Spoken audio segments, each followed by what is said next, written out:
These are some of the wildest, most convincing, and most overlooked theories about From, the show that has been keeping people up at night since 2022.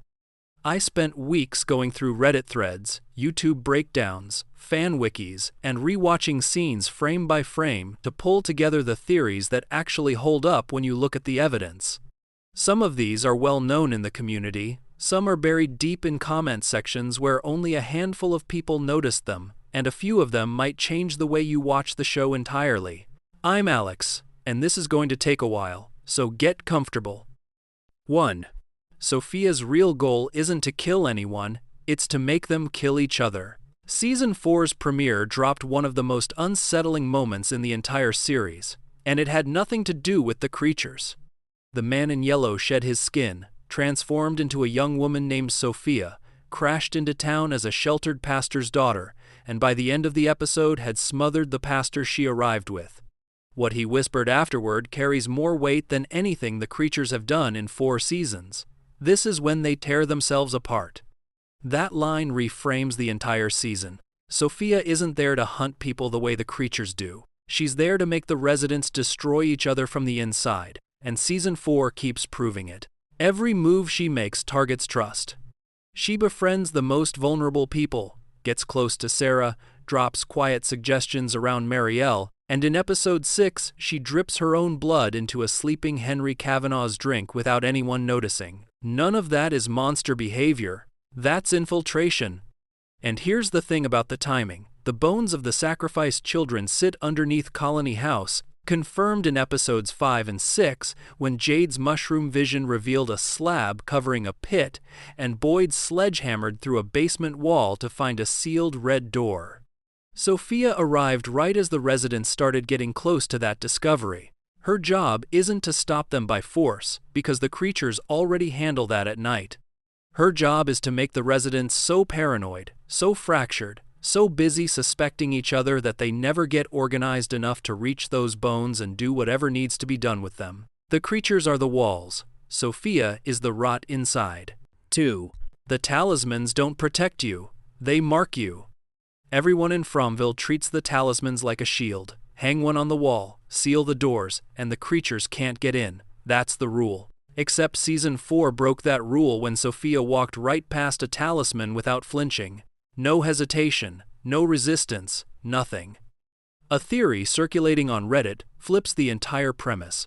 What if the talismans don't repel the creatures at all, and instead function as tracking markers that let the town's intelligence know exactly where every living person is sleeping each night? The creatures avoid talisman-protected buildings not because they can't enter, but because they've been told not to. The stones serve the town, not the residents. Hanging one in your house doesn't lock the monsters out. It tells whatever runs Fromville exactly where to find you. That would explain why Boyd's cave discovery felt so perfectly convenient, almost like it was left there for him to find. 3. Randall is being groomed to become the next man in yellow. Randall Kirkland should be dead several times over, and the fact that he isn't keeps the fan community asking one question. What does the town want from him? He survived the music box possession that put him, Julie, and Marielle in simultaneous comas while their bodies shut down. Boyd destroyed the box to free all 3, but only Julie walked away with a supernatural ability. Randall got nothing. Season 4 confirmed he isn't a Storywalker when he entered the ruins in Episode 2 completely unaffected. But the town keeps him alive anyway. The creatures mauled him in Season 2 and left him breathing, which they almost never do. When Boyd needed ambulance keys to save Fatima, the keys turned up in Randall's possession through a chain of events that felt guided rather than random. Every time Randall should exit the story, something pulls him back in. One Reddit thread noticed something about his face. The scars from his mauling sit in roughly the same position as the facial scarring visible on the man in yellow when he appeared in the Season 3 finale.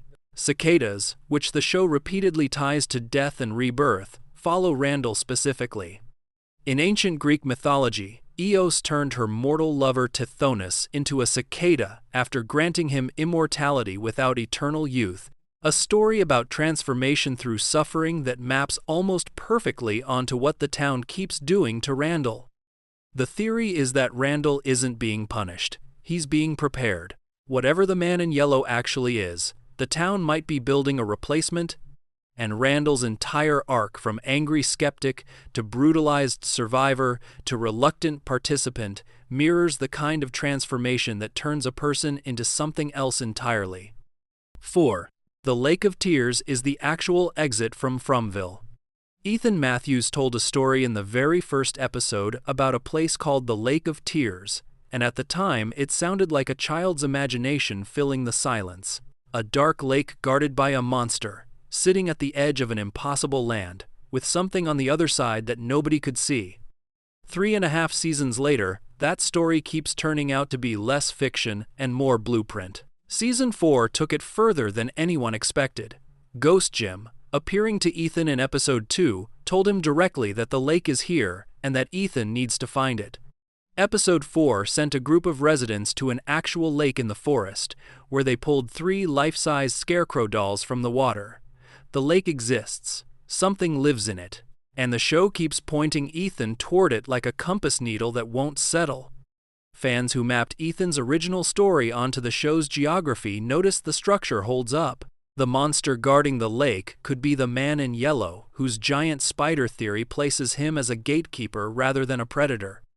The other side of the lake could be the real world, or at least a way out that the town's entire infrastructure is designed to keep people from reaching. Every road loops, every forest path circles back, every escape attempt fails, but nobody has tried walking straight into the water. If the Lake of Tears is the exit, then the show's endgame becomes a quest to reach it, survive whatever guards it, and choose to walk through. 5. Father Khatri's ghost isn't Boyd's hallucination, it's the town wearing his face. Father Khatri died in Season 1, but he never left. His face keeps appearing to Boyd at critical moments, offering comfort, guidance, and the occasional push toward a decision Boyd might not make on his own. Most viewers read this as a grief hallucination, Boyd's conscience projected onto the face he trusts most. A smaller group of fans read it very differently. Every time Ghost Khatri shows up, Boyd does something the town benefits from. Khatri pushed Boyd toward the basement wall in Season 4, Episode 6, guiding him to pick up a sledgehammer and break through. Whatever sits behind that red door, the town apparently wants Boyd to find it. Actor Sean Majumder addressed the ambiguity in an interview after the Season 3 finale, framing it as Khatri being in Boyd's head, while also acknowledging that this place acts in strange ways. That careful non-answer from the actor himself keeps the door open. If the town can generate Sophia from the man in yellow's skin, it can generate a dead priest from Boyd's memory, and use that priest to steer Boyd exactly where it needs him to go. 6. The Scarecrow dolls are Tabitha's literal childhood toys. Season 4, Episode 5 confirmed a theory that most fans weren't ready for. The 3 life-sized Scarecrow dolls pulled from the lake aren't random creations of the town. They belong to Tabitha, not metaphorically, literally. She had them as a child, and her father threw them away because they gave him nightmares. That detail turns a creepy set piece into something much worse. Tabitha carried nightmares about the town her entire life before she ever arrived, dreaming about the children, the stones, and the dark places underground. Her father saw something wrong with the toys she kept making, felt disturbed enough to get rid of them, and decades later those same objects resurfaced in a lake in the middle of Fromville, scaled up, soaking wet, and alive after dark. Episode 6 proved they weren't just decorations. They killed Roger by ripping his jaw off, burned Patty's face, and moved through the night completely unbothered by the talismans. That last part stings the most. The talismans do nothing against them, which means the Scarecrows aren't creatures in the traditional sense. They're something else, something born from a real person's childhood terror, pulled into physical form by a place that turns fear into flesh. Tabitha didn't just arrive in the town. Pieces of her were already here, waiting. 7. The Man in Yellow was once a person just like Boyd.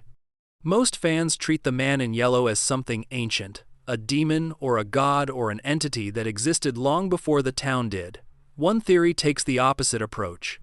What if he started out as a regular person who got trapped in Fromville the same way everyone else did? and the town slowly turned him into what he is now. The logic tracks more than it should.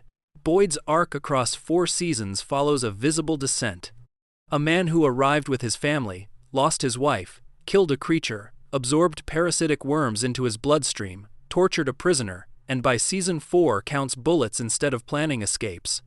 Every season strips something from him and replaces it with something harder. The town rewards his worst decisions and punishes his compassion, almost like it's training him. Under this reading, the man in yellow didn't always wear that suit and didn't always have red eyes.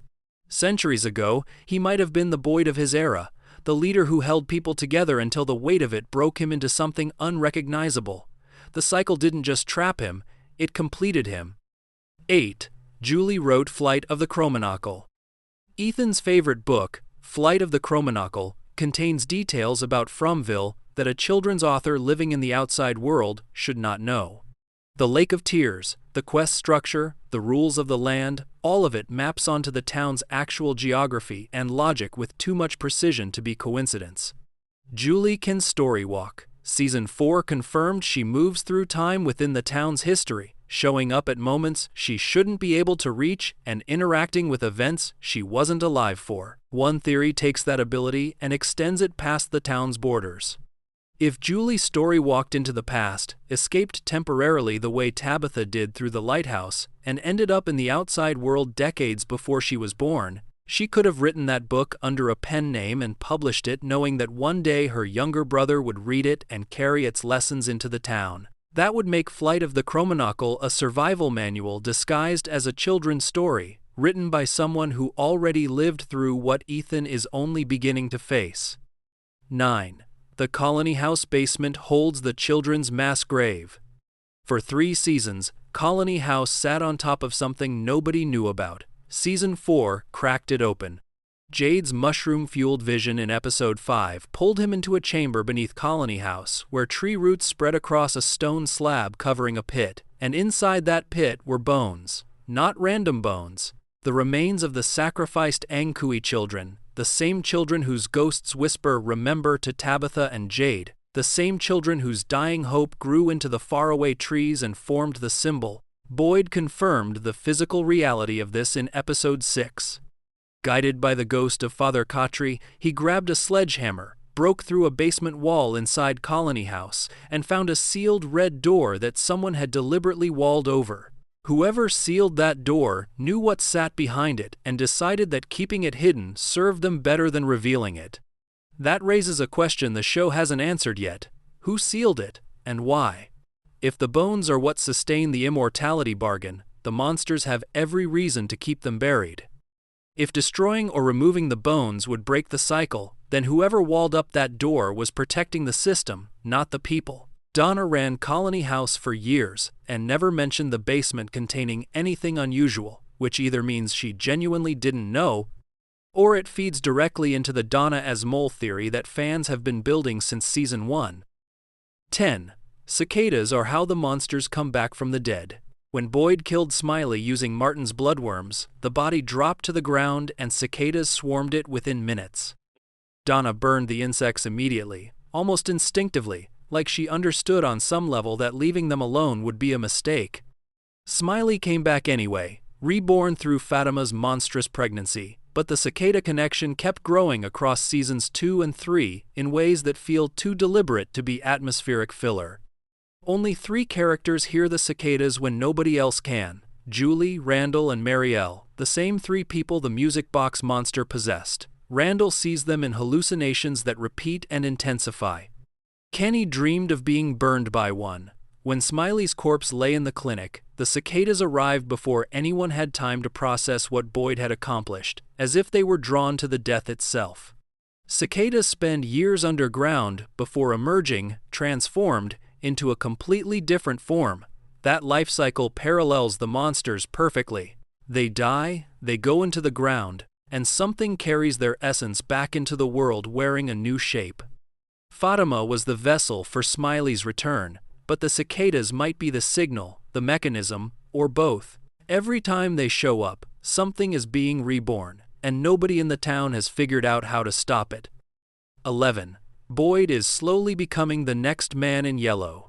Season 4's tagline showed up in the trailer before the premiere aired. Become what you fear. Fear what you become. Most viewers read it as marketing language. A smaller group read it as a spoiler delivered in plain sight, and they think it's about Boyd. Track his arc from Season 1 to now and something uncomfortable emerges. Boyd arrived as a family man, a military logistics veteran with a nickname that meant he could feed people from nothing. By the end of Season 1, he'd shot his own wife. Season 2 gave him parasitic worms crawling under his skin that triggered hallucinations he couldn't tell apart from reality. Season 3 had him torturing Elgin for information, a scene that felt less like desperation and more like something the old Boyd would never have been capable of. And by Season 4, he's stopped talking about escape entirely. He counts bullets. He frames the town's last decision as how to die rather than whether to live. Martin's worms still sit in Boyd's bloodstream. Nobody cured him. Nobody removed them. Whatever Martin transferred in that dungeon is still active, still changing something inside Boyd that the show hasn't fully revealed yet. One brief shot in the Season 4 trailer caught fans' attention, a frame where Boyd wakes up with darkened, almost inhuman eyes. Whether that's a dream sequence or a genuine transformation, the visual rhymes with the man in yellow's red-eyed appearance in a way that doesn't feel accidental. The theory proposes that the man in yellow isn't a unique being. He's a title, a role, a thing the town builds out of whoever carries its weight the longest. Every cycle needs a leader. Every leader eventually breaks, and when they break completely, the town fills them with whatever the man in yellow actually is, and starts the process over with someone new. Boyd isn't fighting the man in yellow. He's becoming him. 12. The bottle tree numbers are death dates of the sacrificed children. This one didn't age well. For 2 full seasons, fans poured hours into cracking the bottle tree code. Every 4-digit number on those slips of paper got cross-referenced against dates, coordinates, Bible verses, zip codes, and historical events. One of the most popular readings matched the numbers to the death dates of the Ankui children, with 1,864 lining up neatly against Jade's visions of a Civil War-era soldier drinking blood from skulls. The Season 3 finale killed it. Jade discovered the numbers corresponded to musical notes, played them on a violin, and the melody unlocked recovered memories for both him and Tabitha. The numbers were never dates. They were a song, left across time to wake up 2 people who needed to remember what they'd already lived through. Still worth mentioning because the death date theory was genuinely smart and the evidence looked strong until the real answer landed. Sometimes the show rewards your attention, and sometimes it reminds you that your best guess was never even in the right category. 13. The town is physically moving. Victor said something in an early season that most viewers let slide past without registering. The trees moved 4 inches closer. Nobody else noticed, but Victor has lived in Fromville longer than any other human being, and when someone with that much time in the forest tells you the trees shifted, the detail sits differently than it would coming from anyone else. Season 2 backed him up. Leaves started changing color for the first time in the town's known history. Weather patterns altered. The forest felt closer, tighter, like the space between the trees and the buildings was compressing. If the town is physically contracting around its residents, shrinking the safe zone, tightening the walls, then every season brings them closer to whatever sits at the center, and whatever sits at the center might be exactly what the town wants them to reach. 14. Fatima is going to become the kimono woman. Fatima carried a monster inside her body for most of Season 3 and delivered it into the tunnels where the creatures gathered around it like a welcoming party. That experience didn't just traumatize her, it bonded her to something. The kimono woman, the dripping wet ghost that manipulated Elgin into kidnapping Fatima, showed a specific and personal interest in Fatima's pregnancy that went beyond what any other supernatural entity in the show has displayed toward a single person. She appeared to Elgin in soaking wet traditional clothing, whispered promises about the baby freeing everyone, and personally carried the birthed sack into the tunnels. Her behavior toward Fatima read less like a predator targeting a victim and more like a mentor guiding a successor. Fans on TikTok, originally driven by a creator called Bingetown Jim, started mapping the kimono woman's characteristics onto Fatima's trajectory and found unsettling overlaps. Both are connected to birth and death simultaneously. Both carry something the town planted inside them. Both serve a role that bridges the living residents and the creatures underneath. If the cycle keeps running and Fatima stays bonded to whatever used her body to rebuild Smiley, she might not just carry the next monster. She might become the next version of the kimono woman herself, repeating the same role in a future cycle that someone else repeated before her. 15. The symbol Jade keeps seeing is a map of the tunnels viewed from above. 3 branch-like lines intersecting within a circle. Jade sketched it obsessively across 2 seasons before seeing it in person during the Season 2 finale. Formed by real tree roots growing over a clearing deep in the tunnels where the sacrificed children's bodies lay on stone slabs. Season 4, Episode 5 pushed this further. Jade's mushroom vision dropped him into a chamber where roots radiated outward from a central burial slab, spreading in patterns that matched the symbol exactly when viewed from overhead. Light from a natural skylight above projected the root pattern downward onto the floor, which means the symbol isn't an abstract design someone invented. It's a literal overhead view of the tunnel network's root system, captured in stone on the talismans and burned into the minds of whoever the town chooses to receive it. If the symbol is a map, then Jade hasn't been going crazy. He's been receiving directions. 16. Christopher didn't kill anyone. The man in yellow did it wearing his face. For 3 full seasons, the show let viewers believe that Christopher, Victor's childhood friend and Jade's past life, snapped under the pressure of the symbol's visions and slaughtered nearly every resident of Fromville in a single night. Victor's trauma supported that reading. His drawings depicted violence. His memories placed Christopher at the center of the massacre. And since Christopher and Jade share the same reincarnated soul, the implication hung over Jade's entire arc like a warning that he might follow the same path. Season 4, Episode 4, tore that apart. Victor's deeper memories, unlocked during a conversation that felt more like a confession than a recap, revealed drawings of the man in yellow physically consuming Miranda, feeding on the massacre's victims rather than watching from a distance. Julie's storywalking sequences in the same episode placed the man in yellow at the heart of the violence, not as an instigator who whispered Christopher into madness, but as the one doing the killing himself. That changes Christopher's story completely.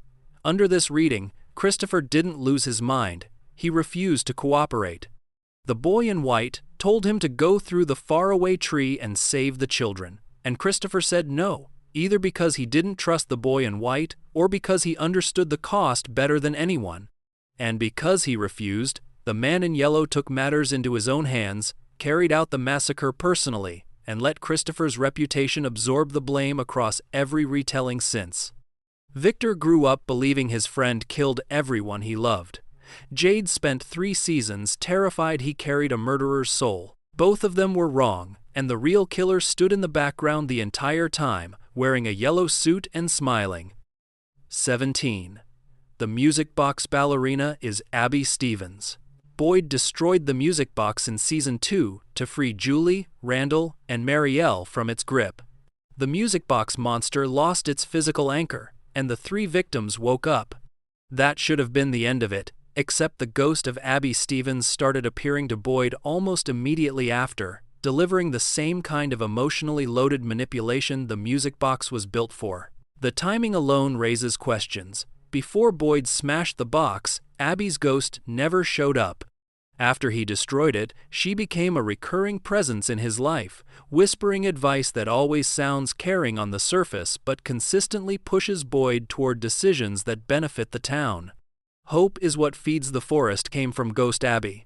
The sledgehammer push in Season 4 came through Ghost Khatri, but Abby's appearances set the template. One Reddit thread connected the dots in a way that sticks. The music box monster needed a face to wear, a form that could manipulate Boyd specifically, and no face on Earth carries more emotional weight for Boyd Stevens than his dead wife's. If the entity inside the music box survived the box being destroyed and simply migrated into the shape of Abby, then Boyd isn't being haunted by his wife's memory. He's being operated by the same thing that nearly killed 3 people in Season 2, just wearing a different costume now. 18. There are multiple Julies existing at the same time. Season 4 didn't just confirm that Julie can storywalk, it confirmed something about storywalking that carries much stranger implications. In the scene where Julie witnesses Jim's death from inside the RV, the Julie standing there has a shorter bob haircut. The problem is that Julie didn't cut her hair until episode 4. The Julie watching Jim die had a haircut she hadn't gotten yet, which means the Julie in that RV wasn't present-day Julie. She was a future Julie, one who had already lived past the haircut, who traveled back to witness an event she couldn't change. Actress Hannah Cherami confirmed in a Collider interview that she knew about the time loop reveal early because the production team fitted her for a wig in the first couple of episodes, long before the storywalking mechanics were shown on screen. That wig existed so the show could put 2 visually distinct versions of Julie in overlapping timelines without the audience catching it on first viewing. The implication goes deeper than a neat production trick. If future Julie can exist in the same time as present Julie, then multiple versions of her are moving through the town's history simultaneously, each one arriving from a different point in her own timeline. Past, Julie threw Boyd the rope in the well. Present, Julie watches her father die. Future, Julie might already be somewhere in the town's past, doing something nobody has connected to her yet. The creature in Season 1, Episode 2 who waved at Julie and asked if she recognized it might not have been taunting a stranger. It might have met a version of Julie that hasn't existed yet from the audience's perspective but has already come and gone from the town's perspective. Every Storywalker scene from this point forward carries a hidden question underneath it. Which Julie are we watching? 19. The monsters can't kill certain people because the town isn't done with them. The creatures in Fromville kill without hesitation, without mercy, and without any visible pattern of restraint, except when they don't. Randall got mauled and left alive. Sarah killed 2 people under the influence of the voices, and the creatures never touched her. Boyd has walked through situations that should have ended him multiple times and keeps waking up the next morning. Kelly survived longer than her situation warranted. Jim's body was returned to the town as a message rather than consumed in the forest the way other victims disappear. If the creatures were purely predatory, none of those exceptions would exist. Animals don't wound prey and leave it breathing for dramatic effect. These aren't animals. They operate under instructions, and whoever issues those instructions apparently has a list of people who need to stay alive for reasons the show hasn't fully revealed. Martin told Boyd that the monsters are only the tip of the spear. That line reframes every creature encounter in the series. The monsters aren't the intelligence running Fromville. They're employees. And employees follow rules set by management, including the rule that certain residents serve a purpose that outweighs the entertainment value of killing them. Randall might be alive because the town needs a future man in yellow. Boyd might be alive because the town needs someone to open that red door. Sarah might be alive because the town needs a receiver who can hear its frequency. None of them are surviving on luck. They're surviving on usefulness. And the night they stop being useful is the night the creatures stop holding back. 20. The Missing Motel is a glitch from a different version of the town. There's a swimming pool in the middle of Fromville with a Star Magic Motel sign standing next to it, and no motel anywhere in sight. Just the sign, just the pool, surrounded by a town that provides just enough infrastructure to keep people alive, but never enough to make sense. Most residents stopped asking about it a long time ago. Henry Kavanaugh didn't. When Victor's father arrived in Season 3, one of the first things he noticed was the missing motel. His exact reaction pointed at something the long-term residents had gone numb to. A hotel sign without a hotel isn't a design choice. It's evidence that something used to be there and isn't anymore, or that the town assembled itself from pieces of different eras and accidentally included a sign without importing the building it belonged to. Fans who follow the cycle theory read the motel sign as one of the strongest pieces of visual evidence that Fromville resets and reconfigures between cycles. Each version of the town pulls from a slightly different template, grabbing buildings, furniture, infrastructure, and landmarks from different decades and stitching them together into something that almost looks coherent but breaks down under close inspection. The monsters dress like they're from the 1950s. The cars date from different eras. The electricity works without wires. And a motel sign stands guard over a pool that nobody ever swims in, from a building that might have existed 3 cycles ago and didn't make the cut for this one. Every detail that doesn't quite fit isn't a mistake. It's a seam between versions, and the Star Magic Motel is the most visible seam in the entire town. 21. Eloise Kavanaugh is still alive somewhere in the forest. Victor's sister Eloise supposedly died during the massacre that wiped out nearly every resident of Fromville decades ago. Victor survived because Miranda hid him somewhere Christopher didn't know about. Eloise wasn't as lucky, according to the story Victor has carried with him ever since, except the details don't hold up when you press on them. Victor never found Eloise's body. What he found were pieces, which could mean evidence of a death or could mean scattered belongings left behind by someone who ran. His exact phrasing across the series stays deliberately vague, and in one of his quieter moments he mentioned that Eloise was always good at hide-and-seek, a line that sounds like grief on the surface but reads like a clue if you're paying attention. Fans watching the opening credits closely spotted what appears to be a one-armed girl in the montage, a detail that never matched any known character.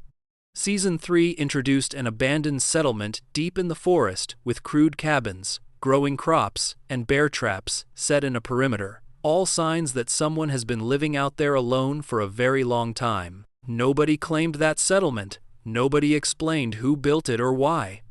If Eloise survived the massacre the same way Victor did, by hiding somewhere the killer couldn't reach, she might have spent the last 40 years living in the forest on her own, avoiding the town, avoiding the creatures, and avoiding the brother who thinks she's dead.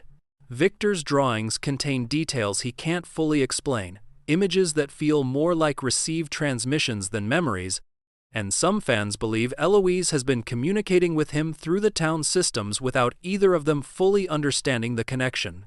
She might be the longest surviving resident of Fromville, even longer than Victor, because she figured out something he never did, which is that the safest place in this town is the place nobody knows about. 22. The town is Purgatory, the theory the creator personally killed.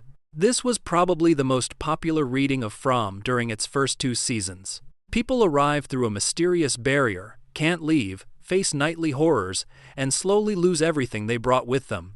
The structure maps onto Purgatory so cleanly that entire Reddit threads ran for months building the case. Every resident died in their car crash and doesn't know it. The creatures are punishment. The talismans are mercy. The faraway trees are tests. Boyd is earning his way out through suffering. The entire show is a waiting room between life and whatever comes after. It's a beautiful theory. Creator John Griffin dismantled it personally. In an interview with YouTuber Emmanuel Noisette, Griffin didn't leave any room for interpretation. His exact framing ruled out Purgatory, ruled out a dream sequence, ruled out the idea that the characters are dead, and specifically referenced the infamous Dallas shower scene to make clear that the show would never pull that kind of reveal. He wanted the audience to know that whatever Fromville turns out to be, it isn't a metaphor for the afterlife dressed up as a horror show. Worth mentioning here because the Purgatory theory was genuinely well constructed, and a lot of fans felt the rug get pulled when Griffin shut it down publicly. Sometimes a theory being debunked by the creator is more interesting than it being debunked by the show, because it tells you something about where the story is actually going. If it's not Purgatory, if it's not a dream, and if the characters aren't dead, then whatever Fromville actually is, sits in a category that Griffin considers more interesting than any of those options. That raises the bar for the real answer considerably. 23. Sophia dripping her blood into Henry's drink is a recruitment ritual. Season 4, Episode 6 contains a scene that's easy to miss if you're not watching closely. Henry Kavanaugh, Victor's father, sits passed out after drinking too much. Sophia, the man in yellow wearing a young woman's skin, approaches him, bites or cuts her own hand, and lets drops of her blood fall into his glass. No dialogue, no confrontation. Just a quiet act of contamination performed on a sleeping man who has no idea what just happened to him. The pattern matches something the show already established. Martin transferred his blood to Boyd by cutting Boyd's arm in the dungeon and telling him, "My blood is now your blood." That transfer carried worms, hallucinations, and a connection to the town's deeper systems that Boyd has never been able to shake. Whatever Martin passed to Boyd changed him on a biological level and gave him the ability to kill Smiley, something no resident had ever accomplished before. Sophia doing the same thing to Henry suggests she's not just manipulating him emotionally. She's infecting him with something, possibly the same type of parasitic agent Martin carried, possibly something worse. Henry already has a connection to the town, through Miranda, through Victor, through 40 years of grieving a family he lost to Fromville. Adding a blood-borne link on top of that emotional vulnerability turns him into something the man in yellow can potentially pilot, a vessel with deep roots in the town's mythology who can move among the residents without raising suspicion because everyone already knows and trusts him. Martin was chained in a dungeon. Boyd was lost in the forest. Henry was asleep with a drink in his hand. The recruitment method changes, but the blood transfer stays the same. 24. The Faraway trees literally grew from dying children's hope. Season 3 confirmed the origin of the Faraway trees, and the answer turned out to be worse than anything the fan theories had come up with. The original children of Fromville, the ones whose ghosts whisper "Ang Kui" to Tabitha and Jade, were laid on stone slabs in the tunnels beneath the town and killed by their own parents as part of the immortality bargain with the man in yellow. Before each child died, a loved one told them a story. That story gave the child hope, and as they were murdered, they poured that hope into the roots surrounding them. Those roots grew into the Faraway trees, the same trees that teleport people across the town, the same trees that sent Tabitha to the lighthouse, the same tree that killed Dale by materializing him inside a concrete wall. Every trip through a Faraway tree is powered by the final moments of a child who died believing someone was coming to save them. The trees aren't neutral infrastructure. They're monuments to a broken promise, still running on the energy of children who never stopped hoping, even as the people they trusted most took their lives. 25. The boy in white is Thomas Matthews. Thomas is the name of a voice that called Jim Matthews through the radio tower in Season 3, identifying itself in a way that felt personal rather than institutional. Jim's radio experiment was supposed to reach the outside world, and instead, it reached something inside the town's system. The name Thomas landed with weight because nobody in the current cast carries it, which means it belongs to someone the show hasn't fully introduced yet, or to someone hiding behind a different appearance. Fans connecting that name to the boy in white built their case around behavior rather than dialogue. The boy in white shows a specific, almost protective interest in the Matthews family that exceeds what he gives anyone else. He guided Tabitha to the lighthouse. He appeared to Ethan multiple times, engaging him with a familiarity that felt more like family than like a supernatural entity performing a task. He followed Tabitha all the way to Camden, Maine, outside the town's borders, which is something no other entity in the show has demonstrated the ability to do. If the boy in white is Thomas Matthews, a member of the family from a previous or future timeline, his behavior shifts from mysterious guide to desperate relative, trying to steer his family towards survival without being allowed to say who he actually is. The boy in white told Christopher that the residents need to learn for themselves because direct answers don't work. That rule might not come from the town's design. It might come from personal experience, from a version of Thomas who already tried telling people the truth directly and watched it fail, and decided that subtle guidance was the only approach left that hadn't been tried and ruined. 26. Someone deliberately sealed the red door under Colony House. Boyd broke through a basement wall in Colony House during Season 4, Episode 6, and found a door that somebody had intentionally walled over with stone and mortar, not collapsed rubble. Not natural cave-in.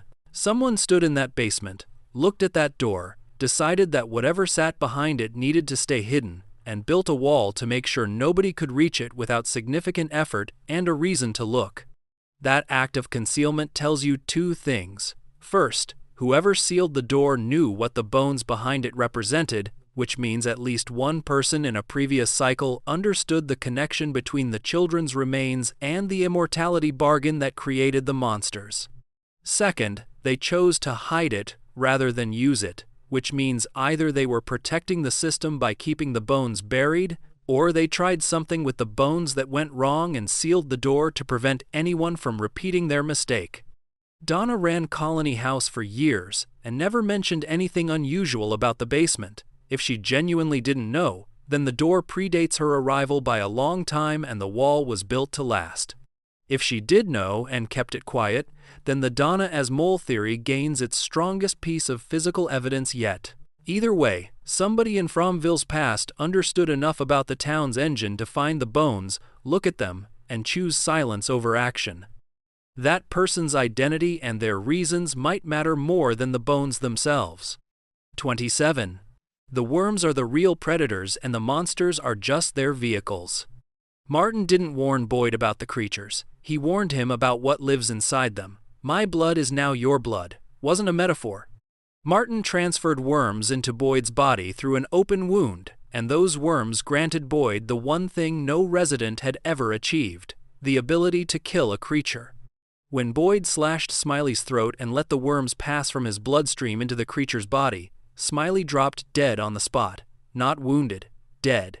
The worms did what talismans, weapons, fire, and brute force never could.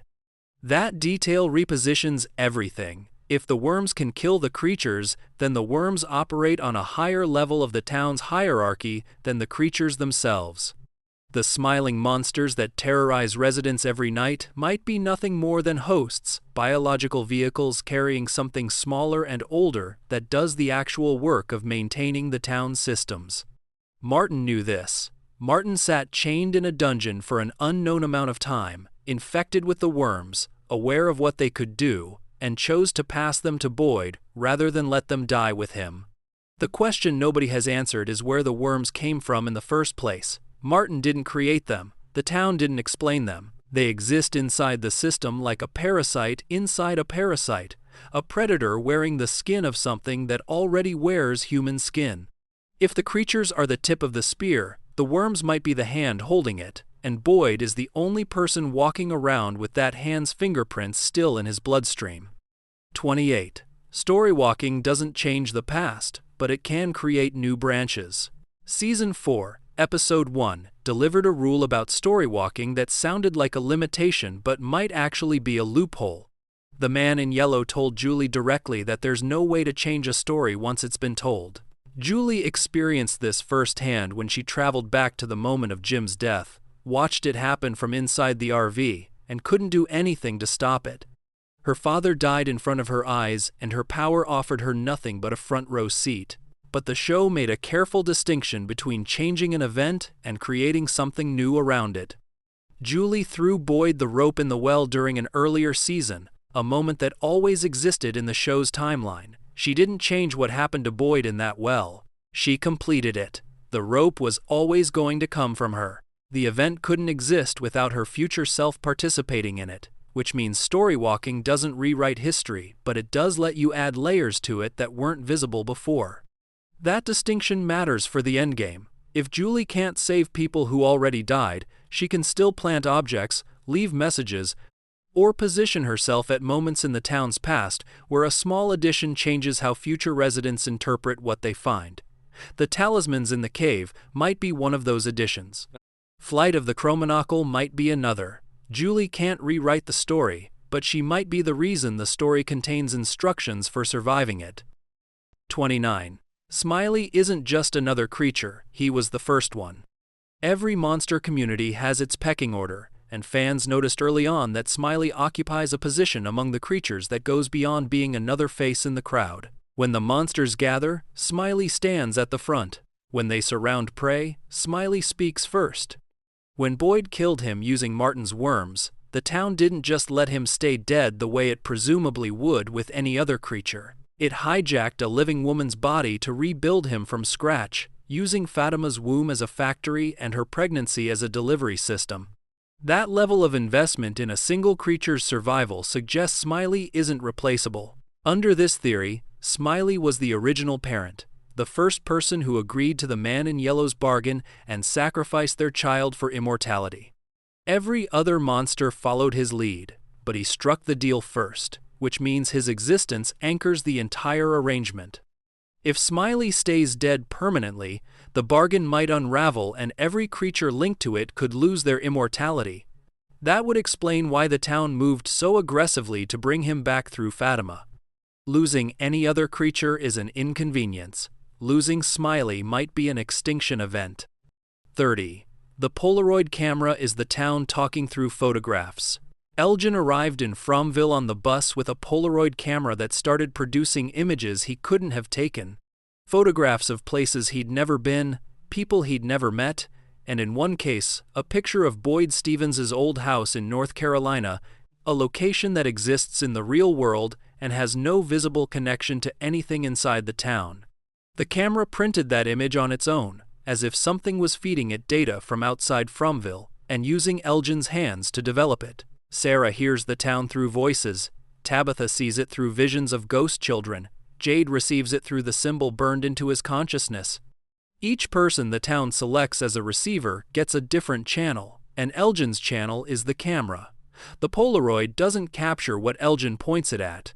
It captures what the town wants him to see, delivered in a format that feels physical and trustworthy, because you can hold a photograph in your hand and believe it's evidence rather than a hallucination. The kimono woman appeared inside the Polaroid images before she appeared to Elgin in person, which means the camera didn't just predict what he'd encounter next. It introduced the entity to him gradually, building familiarity through still images the way you'd show someone a photo of a person before arranging a meeting. By the time the kimono woman stood in front of Elgin and told him Fatima's baby would save everyone, he'd already been primed by the camera to associate her face with information rather than danger. The camera wasn't documenting the town, it was grooming Elgin for the role the town needed him to play, one photograph at a time. 31. The dates on the lighthouse wall are timestamps for cycle resets. Numbers cover the interior walls of the lighthouse, not the same kind of numbers as the bottle tree slips. These are dates, scratched or written onto the surface at different times by different hands, and nobody in the show has decoded them yet. Fans have been cataloging every visible date from freeze frames and screenshots since Season 1, and the pattern that emerges looks less like graffiti and more like a logbook. Under this theory, each date marks the end of a cycle. A massacre happens, the town resets, new residents arrive, and someone writes the year on the lighthouse wall before the next round begins. If the dates stretch back centuries, which Jade's Civil War-era visions suggest they do, then the lighthouse functions as the only continuous record of how many times Fromville has chewed through a population and started over. Victor's cycle appears to have begun in the late 1970s or early 80s. A previous cycle might correspond to dates in the 1930s. Another might sit in the 1860s. Each date represents a group of people who arrived full of hope, tried to survive, failed, and were replaced by the next wave. The lighthouse keeps score, and nobody standing inside it has ever lived long enough to read the full tally. What makes this theory particularly unsettling is the implication about the current cycle. If someone writes the next date on that wall, it means this version of the town ended the same way every other version did. And somewhere in a future cycle, a new resident will stare at that wall, see the present year scratched into the stone, and have no idea that it represents the deaths of Boyd, Tabitha, Julie, and everyone the audience has spent 4 seasons caring about. 32. Marielle isn't just sensitive, she's a prophet chosen to carry everyone's suffering. Marielle Sinclair arrived on the bus as Christie's fiancée, a pediatric nurse and recovering addict who seemed positioned as a supporting character built around her relationship rather than the mythology. Season 4 shifted that reading hard. Sophia, speaking as the man in yellow in disguise, referred to Marielle directly as a prophet chosen to feel everyone's pain, a line that landed with the kind of weight the show usually reserves for its biggest reveals. Before that line dropped, the evidence already pointed somewhere unusual. Marielle was one of the 3 music box victims alongside Julie and Randall. Julie emerged as a Storywalker. Randall emerged scarred but unchanged. Marielle emerged with a conviction that an ancient entity feeds on the town's suffering, a belief she couldn't explain logically but felt with a certainty that frightened the people around her. Nobody taught her that. Nobody told her. She just knew, the way Sarah just hears voices and Tabitha just sees ghost children. If Sophia's label is accurate rather than manipulative, then Marielle occupies a role nobody else in the town fills. Sarah receives instructions, Tabitha receives visions, Jade receives the symbol, Marielle receives pain, not her own but everyone's, absorbed through whatever channel the music box opened inside her. That makes her the town's emotional antenna, picking up the collective suffering of every resident and processing it through her own nervous system. Her addiction struggles before Fromville might not be unrelated. Someone wired to feel that much might have been self-medicating long before she understood what she was carrying. 33. The tunnels aren't just under the town, they are the town. Surface Fromville has a diner, a clinic, a sheriff's station, houses, colony house, and a road that loops. Underground Fromville has the stone slabs where children were sacrificed, the root structure that forms the symbol, the music box dungeon where Martin sat chained. And now the sealed red door Boyd broke through in Season 4. One version of the town keeps people alive during the day. The other version holds everything that actually matters. Fans who mapped the tunnel references across all 4 seasons noticed that every major revelation in the show originates underground. The children's bodies sit in the tunnels. The symbol grows from tunnel roots. The creatures sleep in the tunnels during daylight. Martin's knowledge came from the dungeon. Boyd's worms came from the dungeon. The kimono woman carried Smiley's rebirth sack into the tunnels. Whatever Boyd finds behind the red door will come from underneath Colony House. The surface town might be nothing more than a waiting room. The tunnels are where the engine runs, where the bargain lives, where the children's hope calcified into tree roots, and the parents' immortality crystallized into monsters.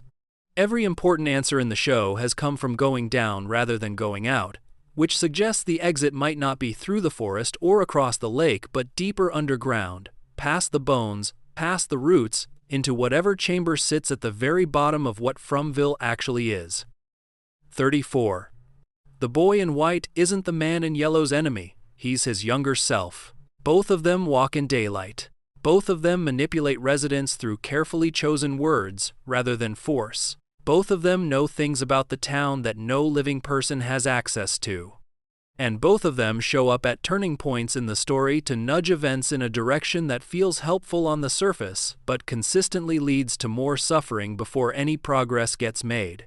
The boy in white pushed Tabitha out of the lighthouse. She survived, escaped to the real world, and was eventually pulled back. Miranda followed the boy in white's guidance and died. Christopher received the boy in white's instructions, refused them, and the massacre followed. Victor trusted the boy in white his entire childhood, and Victor spent 40 years alone in a town full of monsters. Every person the boy in white helps ends up worse than they started, which is exactly the track record you'd expect from a younger version of the man in yellow who hasn't fully transformed yet. Season 4 introduced a detail that strengthened this theory considerably. Characters noticed that the boy in white appears to be aging, something that had never happened before across 3 seasons. If he's been frozen in a child's form since the original sacrifice, and he's now growing older, then something about the current cycle is accelerating a process that was previously suspended. The boy in white might be on a timeline. He might be becoming the man in yellow in real time, right in front of the audience, and the show has been framing him as a benevolent guide specifically, so the eventual reveal hits as hard as possible. His line to Christopher, "The answers to the end are in the beginning," reads differently under this theory. It's not a clue about the children. It's autobiography.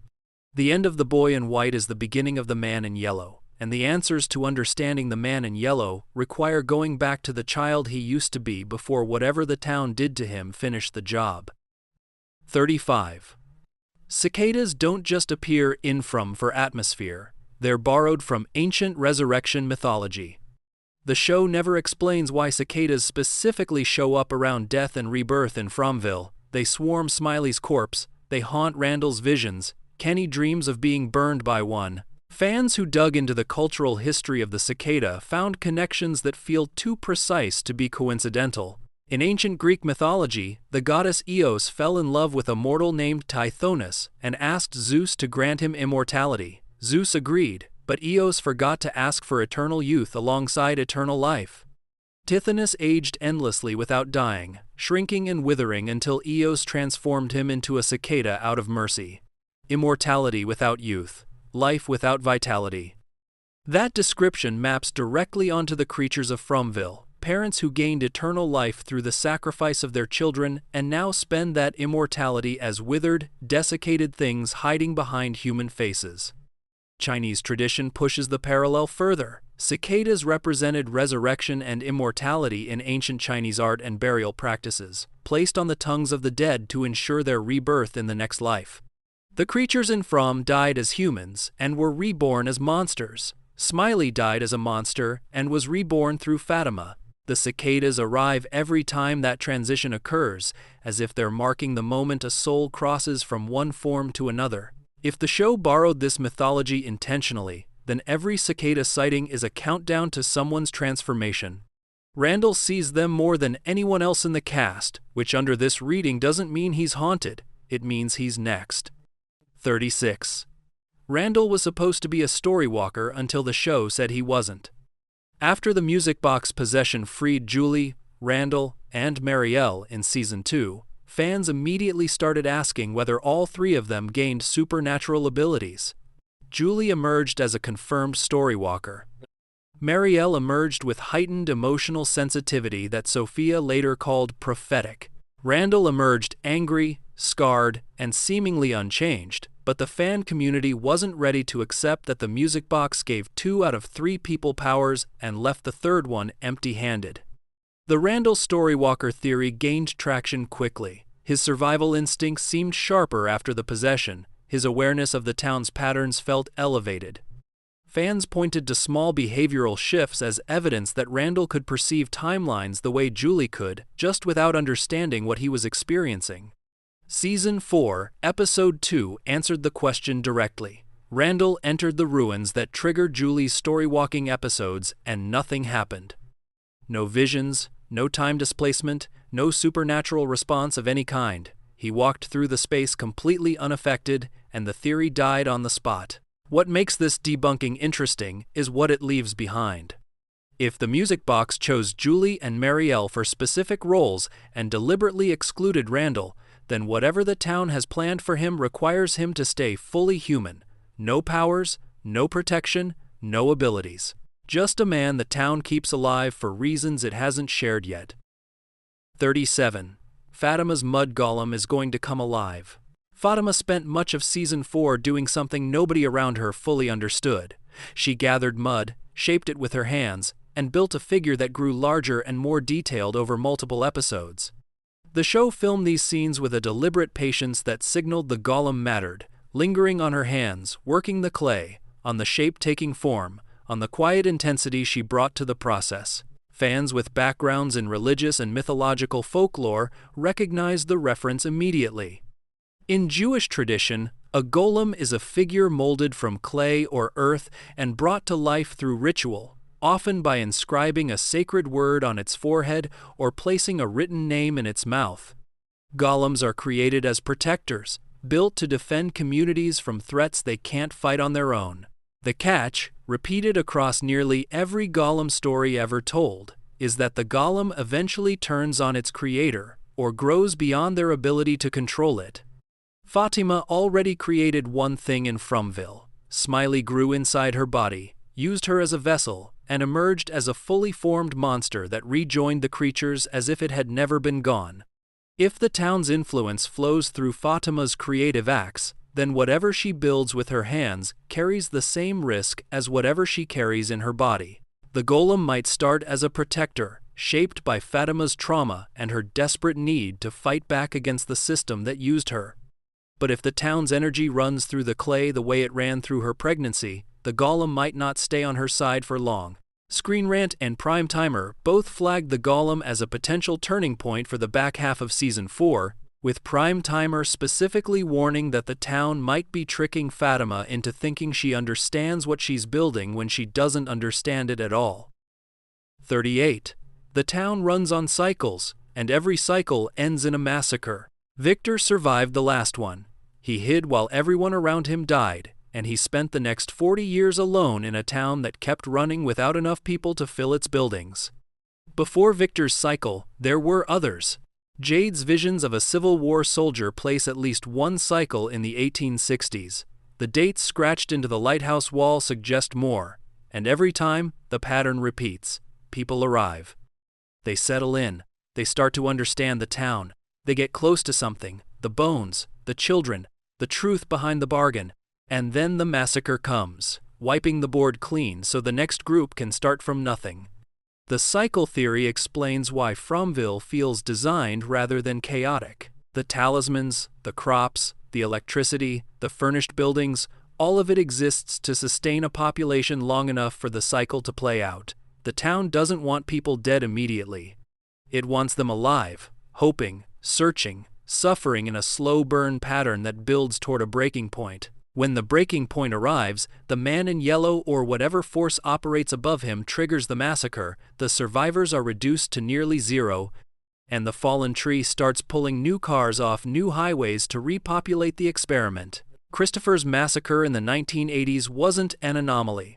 Season 4 revealed that the man in yellow performed the killing himself, which means the massacre wasn't caused by one man losing his mind. It was a scheduled event disguised as a psychological breakdown, timed to coincide with the moment the residents got too close to breaking the system. Boyd's generation is approaching that same threshold. The bones have been found. The red door has been opened. Julie's storywalking is accelerating. Every sign the show has established as a precursor to a reset is currently active, and Boyd's group either breaks the pattern this time or becomes another date on the lighthouse wall. The question the final 2 seasons need to answer is whether the show's endgame involves breaking the cycle or simply surviving the next attempt to trigger one. Every previous generation failed. Every previous leader either died, went insane, or became something unrecognizable. Boyd sits at the exact point in the timeline where his predecessors fell apart, and the audience is watching to see if this time is any different. 39. Each monster is psychologically matched to a specific resident. The creatures don't attack randomly. Fans who tracked which monster appears in which scene noticed a pattern that looks less like coincidence and more like casting. The cowboy creature shows up disproportionately in scenes involving Kenny, whose mother Tian Chen was killed by the creatures in Season 3. The granny creature gravitates towards Sarah, whose guilt and grief make her vulnerable to maternal manipulation. Smiley, the ringleader, targets Boyd almost exclusively, appearing at his windows, taunting him by name, and dying at his hands only to be reborn through someone Boyd cares about. Under this theory, the town doesn't just send monsters out to hunt, it assigns them. Each creature carries a specific psychological profile designed to exploit the fears, guilt, and emotional wounds of a particular resident. The creature at your door isn't a random predator. It's your predator, selected because its face, its voice, and its behavior patterns will hurt you specifically more than any other creature could. That design logic extends the tip of the spear framework Martin described. The monsters aren't mindless killers roaming the streets looking for open doors. They're precision instruments deployed against individual targets, and the intelligence running the town knows enough about every resident's inner life to match them with the creature most likely to break them. Surviving the night isn't just about keeping your doors shut, it's about knowing that the thing standing outside was chosen for you, and it knows exactly which voice to use. 40. The lighthouse is the only real exit, and the town's entire design exists to keep people away from it. Tabitha reached the lighthouse. She climbed to the top. The boy in white pushed her out. She woke up in a hospital in Camden, Maine, alive, outside the town, in the real world. That sequence confirms one thing beyond any debate. The lighthouse is an exit. A person entered it inside Fromville and woke up outside Fromville. Whatever else the lighthouse might represent symbolically, it functions mechanically as a door out. Every other escape method in the show has failed. The roads loop back. Walking into the forest returns you to town. the faraway trees teleport you to random and often lethal locations. Jim's radio reached the man in yellow instead of rescue. Driving, running, hiding, signaling, none of it works. Only the lighthouse produced a confirmed escape, and the town immediately pulled Tabitha back, which suggests the exit is real but conditional. You can leave, but whatever let you leave can also retrieve you. Victor's mother Miranda tried to reach the lighthouse and died. Christopher was told by the boy in white to go through the faraway tree that leads to the lighthouse and refused. Every person who gets close to the lighthouse either dies, gets redirected, or reaches it and gets pulled back. The town's infrastructure seems designed to make the lighthouse feel impossible to reach rather than impossible to use. The roads don't lead there. The faraway trees are unreliable. The bottle tree that connects directly to the lighthouse killed Dale by materializing him in a concrete wall, as if the shortcut comes with a built-in deterrent. If the lighthouse is the only genuine exit, then every mystery in the show, the talismans, the creatures, the tunnels, the cycles, might exist for one purpose: to keep people so busy surviving, theorizing, and fighting each other that nobody organizes a focused, deliberate attempt to reach the lighthouse and walk through it properly. The town doesn't need to make escape impossible. It just needs to make it feel impossible. And 4 seasons of evidence suggest it's very good at that. 41. Acosta is Abby Stevens reincarnated. Acosta arrived in Fromville carrying a hostility toward Boyd that felt immediate and personal in a way the show never fully justified through backstory. Most new arrivals fear Boyd, resent him, or lean on him. Acosta clashed with him on a frequency that read more like unfinished business than first impressions. An antagonistic intimacy that kept surfacing in their scenes together, even when the plot didn't require it. Fans on Reddit and DM Talkies started tracking the parallels. Acosta showed up shortly after Tian Chen's death, filling a void in the town's emotional structure at the exact moment Boyd was most vulnerable. Boyd hallucinates Abby right before his most intense Acosta confrontations, as if the show is deliberately cross-cutting between the woman he lost and the woman who keeps pushing him.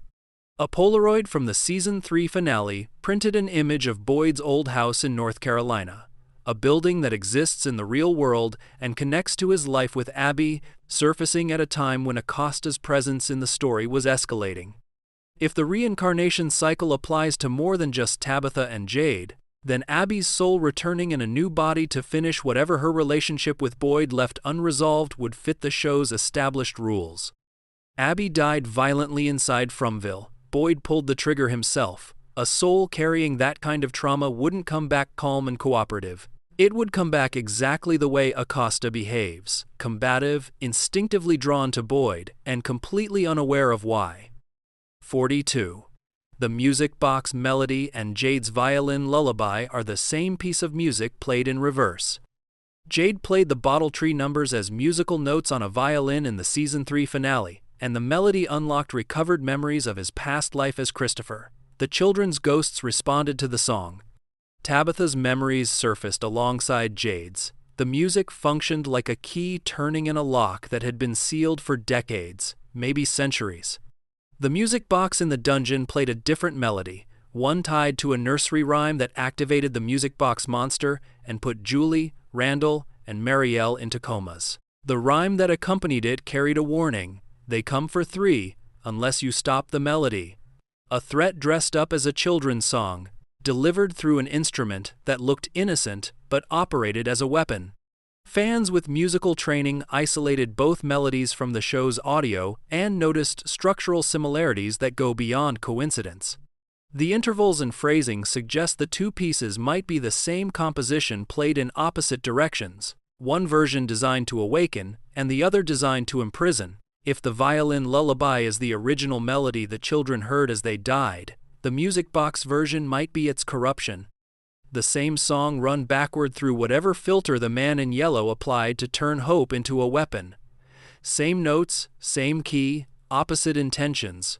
One frees people, the other traps them.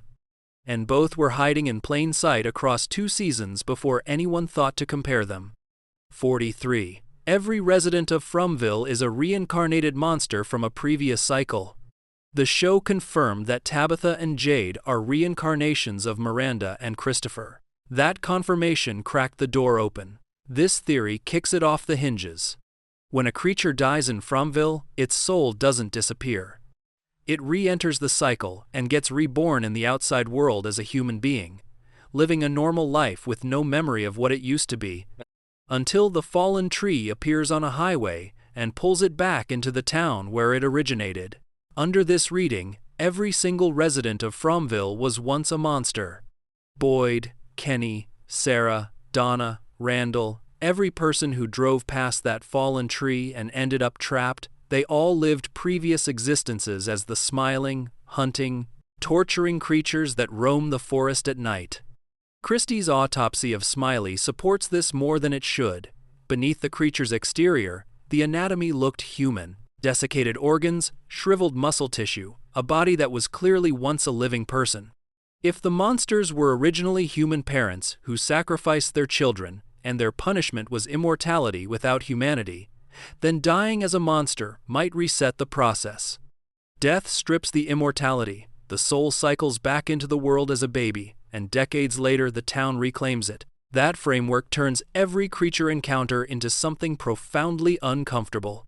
The thing standing outside your window at night, calling your name, wearing a nurse's uniform and a permanent smile, might be carrying the soul that you yourself will wear in the next cycle. The residents and the monsters aren't enemies. They're the same people at different points in a rotation that never stops turning. 44. Tom the bartender deliberately got Frank drunk on the night his daughter died. This is one of those small theories that sits in the background of the show's earliest episodes and only gets louder the more you think about it. Tom runs the bar in Fromville, a converted gas station where residents drink whatever alcohol the town provides. Before tending bar, Tom taught Intro to Philosophy at the University of Southern California, a detail he mentioned to Jade in passing during a conversation that felt casual at the time.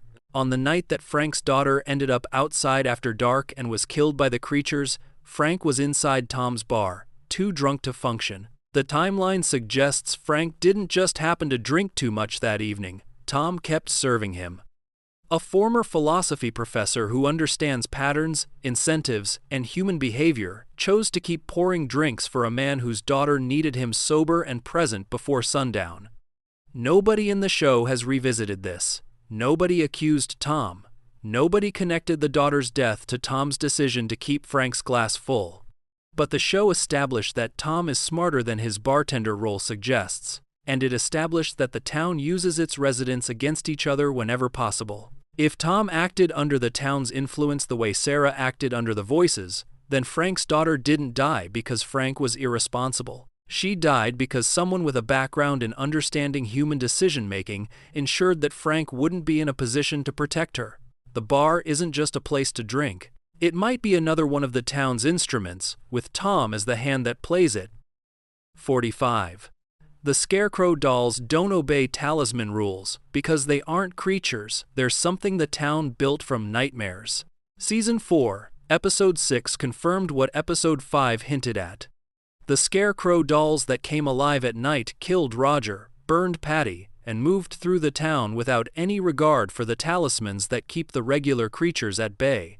Every other monster in Fromville's history stops at a sealed door with a talisman behind it. The Scarecrows walked right past. That distinction matters because it tells you the Scarecrows aren't part of the same system as the smiling creatures. They operate under different rules, which means they come from a different source. The creatures were once human parents who sacrificed their children. The Scarecrows were once toys belonging to Tabitha, thrown away by her father because they disturbed him, and pulled into physical existence by a town that turns fear into material. Fans on the Fear and Wine podcast noticed a physical detail that supports this reading. The Scarecrow dolls' external skin appeared wet after being pulled from the lake, but their internal stuffing remained dry, as if they don't fully obey the physics of the world they exist in. Water touches their surface, but doesn't penetrate. Talismans register their presence, but can't repel them. They exist in a category the town's existing rules weren't built to handle, which is exactly what you'd expect from something manufactured out of a specific person's childhood terror, rather than the town's original bargain. The creatures follow the rules because the rules were written for them. The Scarecrows were never part of that contract. 46. The abandoned settlement in the forest is where Eloise has been living for 40 years. Season 3 revealed a cluster of crude cabins deep in the forest, far enough from town that no resident had stumbled across them before. The settlement showed signs of long-term habitation. Growing crops, maintained structures, bear traps arranged in a defensive perimeter around the site. Someone built that place to survive in, not to visit, and they built it with the specific intention of keeping other things out. Nobody in the current cast claimed it, nobody recognized it, Victor didn't mention building it, and no other character had a reason to be that deep in the forest long enough to establish a working homestead. If Eloise survived the massacre that killed everyone else in Victor's generation and spent the following decades hiding rather than returning to a town that nearly killed her, this settlement is exactly what her survival would look like: small, remote, fortified, invisible. A child who grew up alone in the forest wouldn't build a house. She'd build a bunker disguised as a campsite, tucked behind enough trees and traps that the creatures would pass right by without knowing she was there. 47. The man in yellow's true form is the giant spider from Ethan's dream. Ethan Matthews told a story in the very first episode of the series about a lake guarded by a monster. Most viewers registered it as a child's imagination and moved on. 4 seasons later, the details of that story keep materializing in the real town, and the monster guarding the lake keeps looking more and more like something with 8 legs. Spiders appear throughout FROM in ways that feel planted rather than decorative. Ethan's original Lake of Tears dream placed a spider at the center of the danger. Season 1, Episode 9 showed webs strung through the woods in a shot that lingered long enough to feel intentional. A vision of Abby Stevens appeared trapped in what looked like webbing, suspended and immobilized rather than simply restrained. The man in yellow moves through the town the way a spider sits at the center of a web, never chasing, never running, just waiting for vibrations along the threads to tell him where to apply pressure. Ethan drew a picture early in the series that fans have analyzed frame by frame. It shows what appears to be a fishbowl containing a spider, with small figures trapped inside alongside it. If the fishbowl represents Fromville, and the spider represents the intelligence running it, then the man in yellow's human form, the gaunt figure in the stained yellow suit, might be nothing more than a costume worn by something much older and much less human. Sophia is another costume. The radio voice was another costume. Every interaction the residents have had with the man in yellow might be filtered through a disguise designed to make the entity seem comprehensible to human minds, when its actual form is something the human brain would process very differently. The giant spider theory gains traction from how consistently the show uses spider imagery around moments of control rather than moments of violence. Spiders don't chase prey. They build environments that do the chasing for them, then sit at the center and wait. Fromville functions identically. The roads loop. The forest returns you to town. The talismans keep you in specific buildings. The fallen tree pulls you in. The entire infrastructure of the town operates like a web designed to funnel people toward the center, and whatever sits at that center hasn't needed to move in a very long time. If the final season reveals the man in yellow's true form, and it turns out to be the spider Ethan drew in the first episode, then the show will have told the audience exactly what they were dealing with from the very beginning, and let them dismiss it as a child's imagination for 5 full seasons. 48. The bottle trees are based on West African spirit traps, and Miranda was trying to catch the entity. Real bottle trees exist outside of From. They come from Congo and West African spiritual traditions, brought to the American South through the slave trade, and their purpose is older than any European settlement on the continent. Glass bottles, traditionally blue or clear, are hung from tree branches to trap malevolent spirits.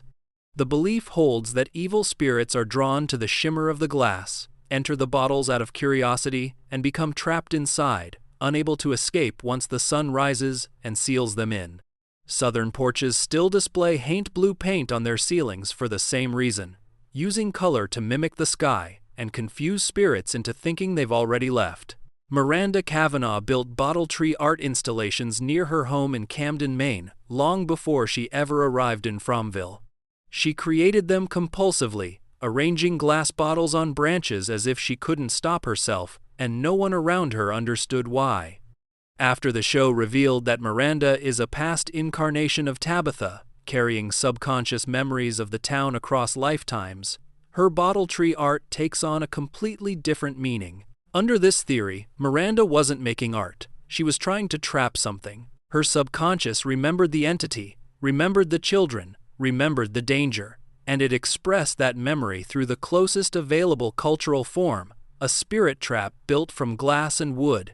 The bottle tree inside Fromville might not be a data storage device for musical notes. It might be a massive, deliberately constructed spirit trap designed to contain the man in yellow or whatever intelligence operates above him, built by a previous incarnation of Tabitha who understood the folklore well enough to try. The numbers, the music, the bottles themselves might all be secondary to the tree's real function. If someone ever figures out how to seal the bottles properly, the way the Congo tradition intends, the entity inside the town might finally have a cage it can't escape from. 49. Julie's storywalking ability isn't a gift, it's the town's way of torturing her.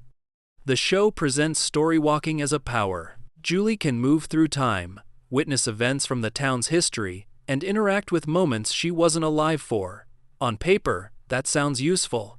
In practice, every single thing Julie's storywalking has shown her has made her life worse. She watched her father die. She stood in the RV and saw the man in yellow grab Jim by the throat, heard the words, "Knowledge comes with a cost," and couldn't do a single thing to stop it. The rules of storywalking, confirmed by both the man in yellow and Ethan's story logic, prevent her from changing events that have already occurred. She can witness. She can participate in ways that were always part of the timeline. She cannot save anyone. That limitation transforms storywalking from a superpower into a punishment. The town gave Julie the ability to see every terrible thing that ever happened inside its borders, and removed her ability to prevent any of it.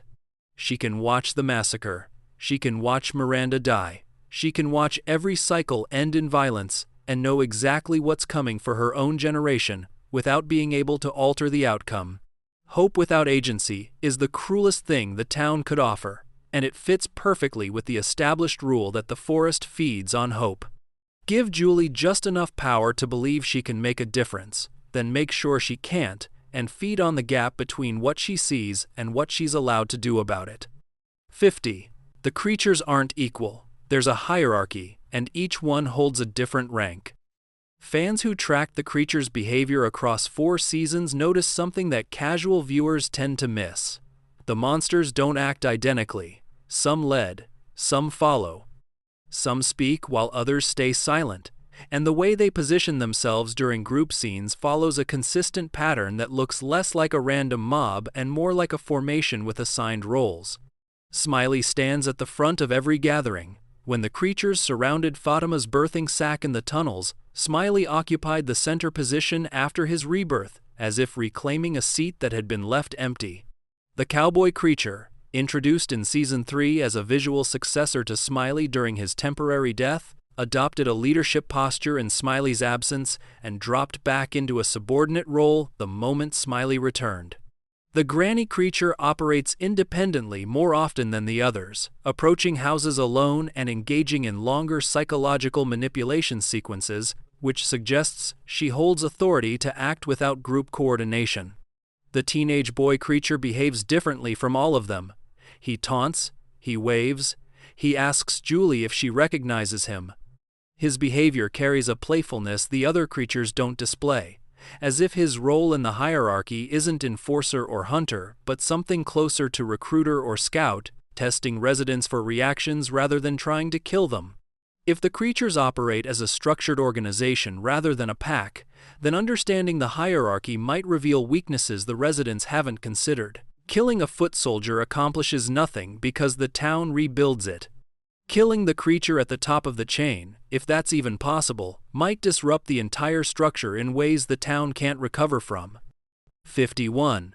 The red rocks aren't decoration, They mark every place where a child was sacrificed. Tabitha had nightmares about red rocks as a child, decades before she ever stepped foot in Fromville.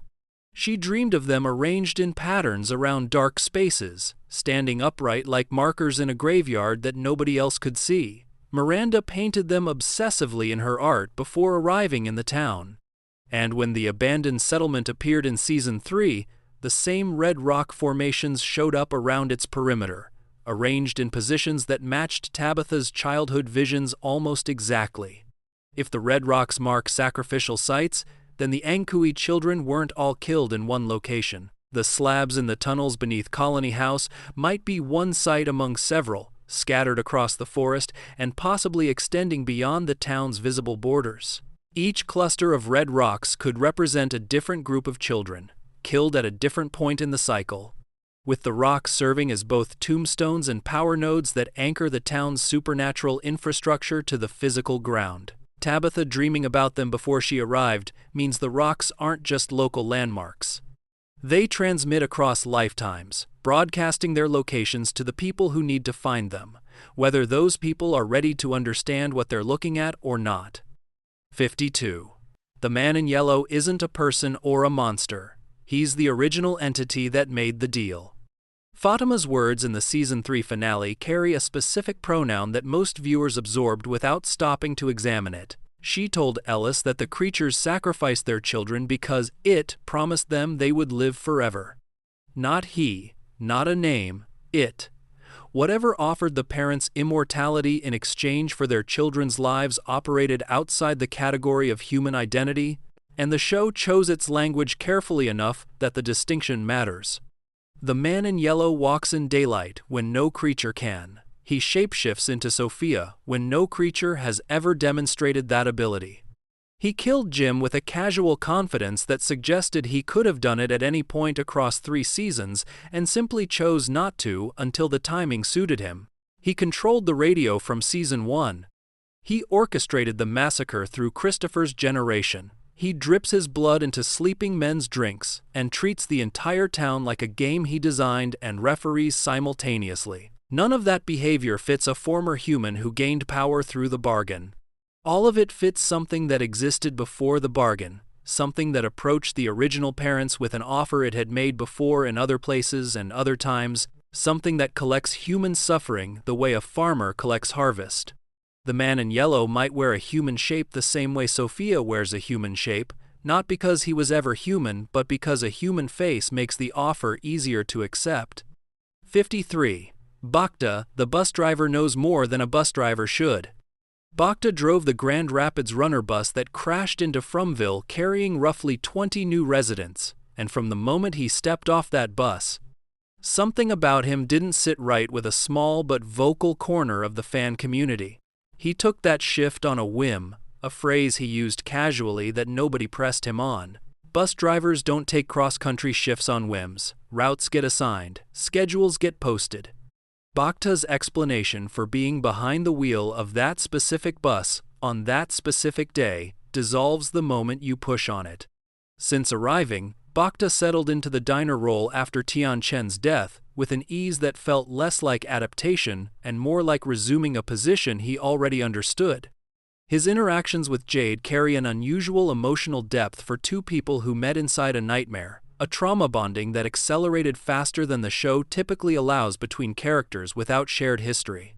4 seasons in, Bakta remains one of the least explained recurring characters in the cast, carrying almost no backstory while occupying a position at the center of the town's daily food distribution.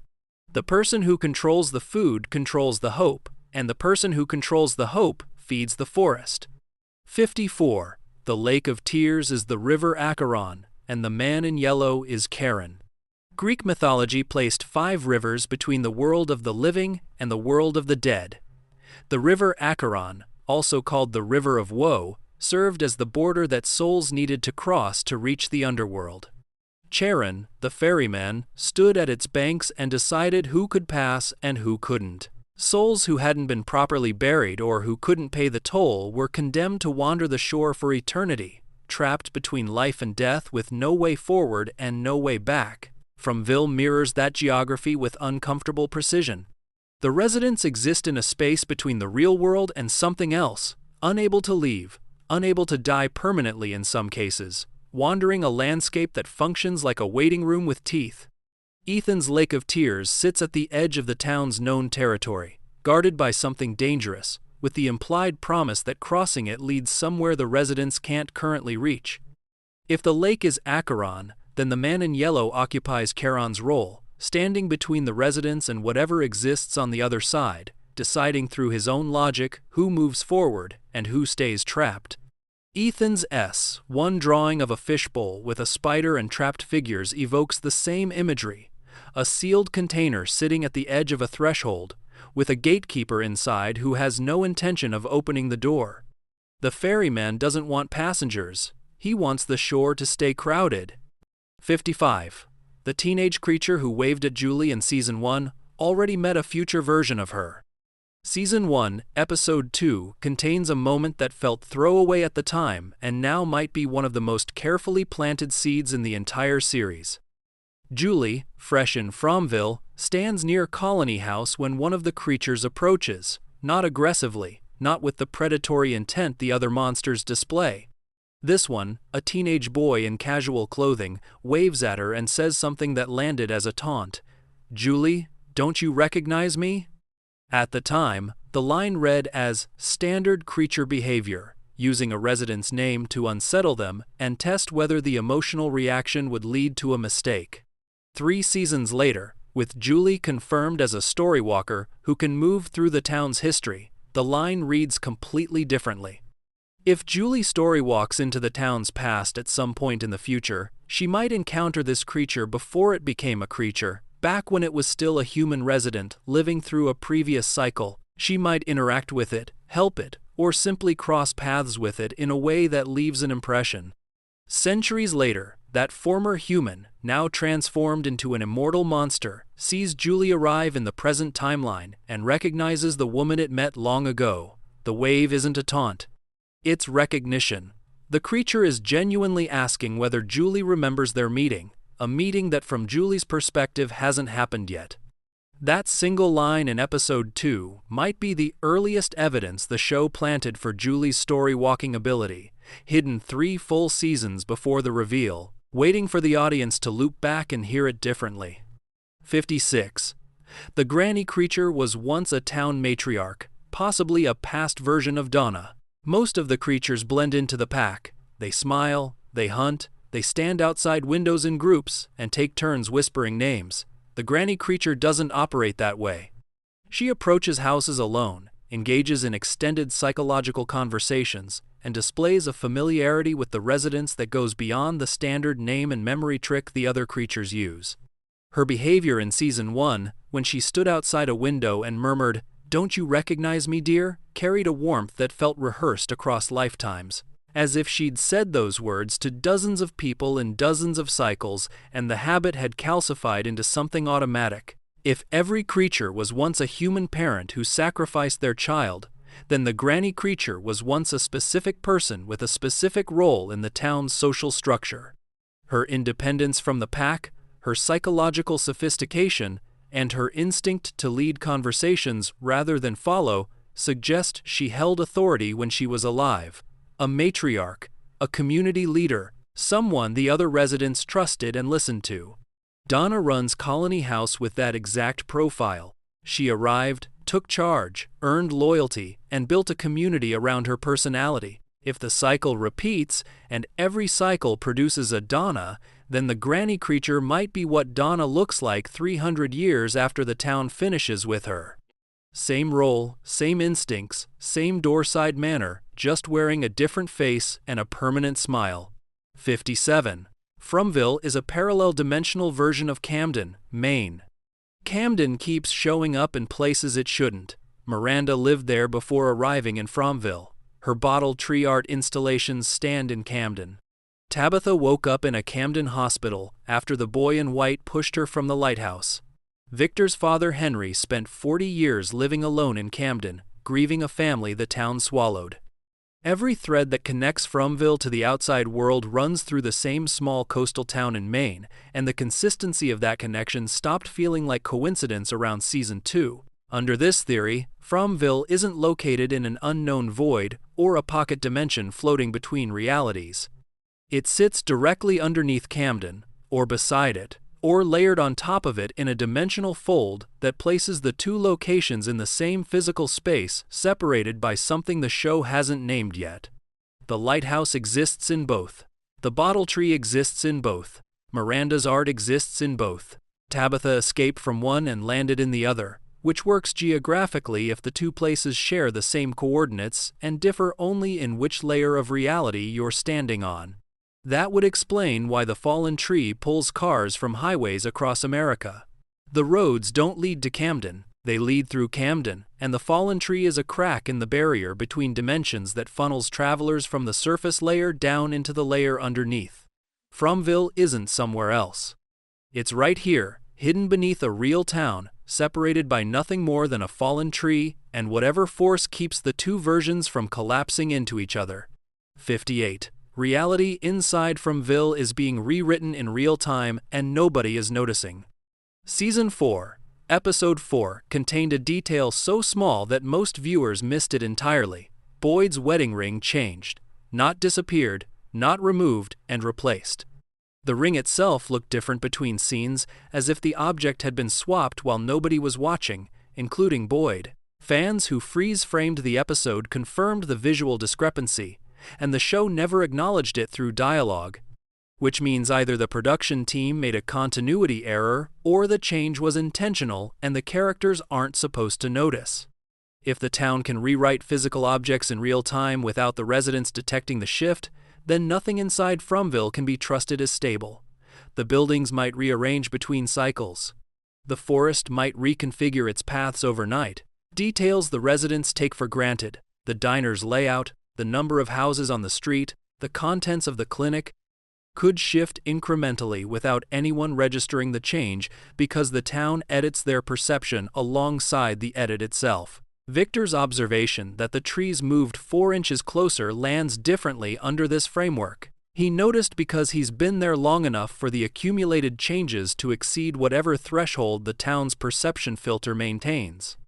Everyone else accepts the current version of reality because they haven't been present long enough to see the seams. The town doesn't just trap people, it edits the cage around them while they sleep, and the only evidence it leaves behind is a wedding ring that doesn't quite look the same as it did yesterday. 59. The monsters' bodies are human underneath, and they're slowly dying. Christie's autopsy of Smiley after Boyd killed him remains one of the most quietly disturbing scenes in the series. Beneath the creature's exterior, the internal anatomy looked unmistakably human. Organs, muscle tissue, skeletal structure, all of it arranged the way a human body would be, except desiccated, shriveled, drained of blood and moisture as if the body had been slowly dehydrating for centuries without ever fully dying. The immortality bargain promised eternal life, not eternal health. If the creatures' bodies have been deteriorating since the day the deal was struck, then the smiling faces they present each night might be masking a slow biological collapse happening underneath.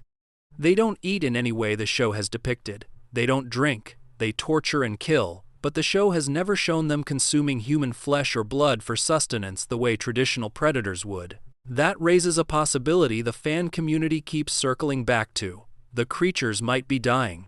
Not quickly, not visibly, but incrementally, cell by cell, organ by organ, across timescales that make the process invisible within a single human lifetime. Victor has lived in the town for roughly 40 years, and in that time the creatures haven't visibly changed. But 40 years might be nothing against a decay process that operates across centuries. If the immortality bargain has an expiration date the creatures don't know about, then the man in yellow's urgency to maintain the cycle, to keep new residents arriving, to keep hope alive and suffering flowing, might not be about power. It might be about survival. The system needs to keep running because the moment it stops, the creature's borrowed time runs out. 60. Music isn't just a recurring motif in From, it's the literal key to escaping the town. Jade played the bottle tree numbers as notes on a violin, and the melody unlocked past life memories for both him and Tabitha. The music box played a different tune and trapped 3 people in a comatose nightmare. Paula sang a rhyme before dying. The children whisper a word that means, remember. Every breakthrough and every trap in the show's mythology connects to sound, to melody, to the human voice carrying meaning through music. Season 4, Episode 5 added another layer that fans latched onto immediately.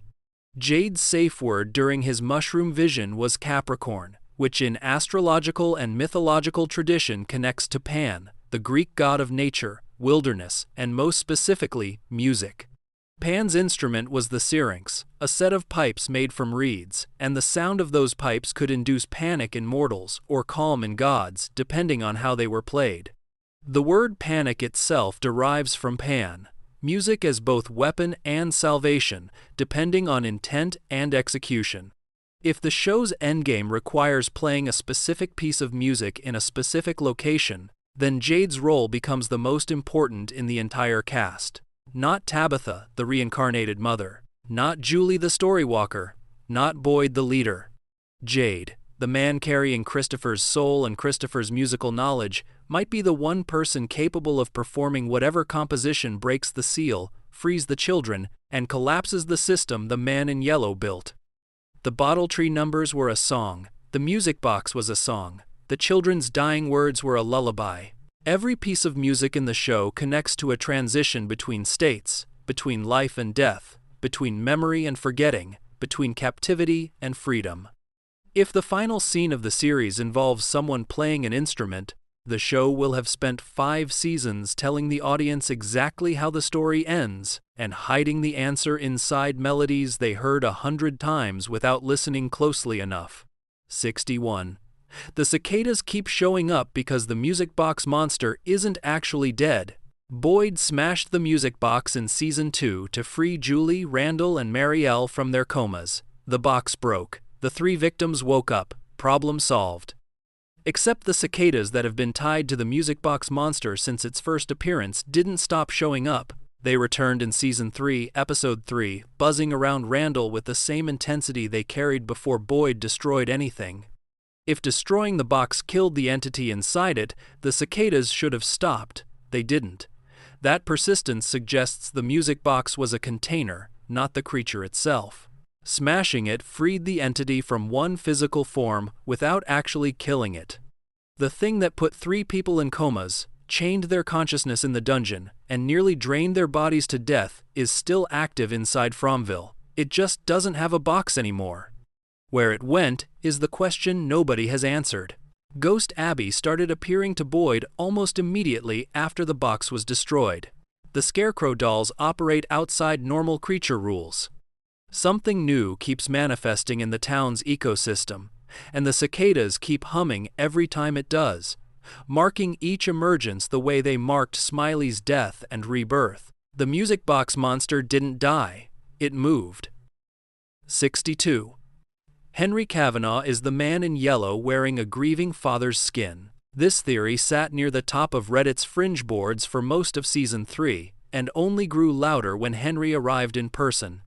Victor's father spent 40 years in Camden, Maine, living alone, grieving Miranda and his children, and somehow knowing things about the town that a man who was never trapped inside it shouldn't know. Miranda's bottle tree art, her obsession with the ghost children, her paintings of the symbol, Henry was familiar with all of it, not surprised by it, not confused, familiar. When Tabitha tracked him down in the outside world, Henry slotted into the story with a readiness that some fans found suspicious. He asked about the Missing Motel, a question that demonstrated awareness of the town's internal design rather than a newcomer's confusion. Actor Robert Joy frequently plays characters with clinical detachment and hidden menace, a metacasting observation that fans folded into the theory alongside the plot evidence. Season 4, Episode 6, weakened this reading considerably. Sophia, confirmed as the man in yellow in disguise, dripped her blood into Henry's drink while he slept, which reads as the man in yellow targeting Henry rather than being Henry. Predator and prey don't usually share a body. Still, the theory hasn't fully died because the show could reveal that the blood ritual serves a different purpose than infection, that the man in yellow is strengthening a host he's already inside, rather than recruiting a new one. Until the show explains what that blood transfer actually does, Henry's position in the story remains uncomfortable enough to keep this theory breathing. 63. The Angkui children didn't just die in the town, they created it. The standard reading of Fromville's mythology places the man in yellow as the architect and the children as victims. He made the bargain. The parents killed their kids. The kids died. The town formed around their suffering. Under that reading, the children are passive, tragic figures whose unfinished business keeps the system running. This theory inverts the whole structure. What if the children's dying hope didn't just grow into the faraway trees and the symbol? What if it grew into everything? The roads that loop, the electricity that works without wires, the buildings that appear furnished, the fallen tree that pulls cars off highways. The entire physical and supernatural infrastructure of Fromville might be a construct of the children's collective dying wish, a world built from the last thing they felt before their parents took their lives. Children don't wish for vengeance. They wish for safety, for home, for the people they love to come back and protect them. A town that provides just enough to survive, that keeps people alive in furnished houses with running water and growing crops, that punishes you for leaving but rewards you for staying, that traps adults in an inescapable loop where they suffer the way children suffer when abandoned by the people who were supposed to keep them safe. That's not a demon's design. That's a child's design. A hurt, angry, desperate child who wanted the adults to feel what it felt like to be powerless, to be trapped, to call for help and have nobody come.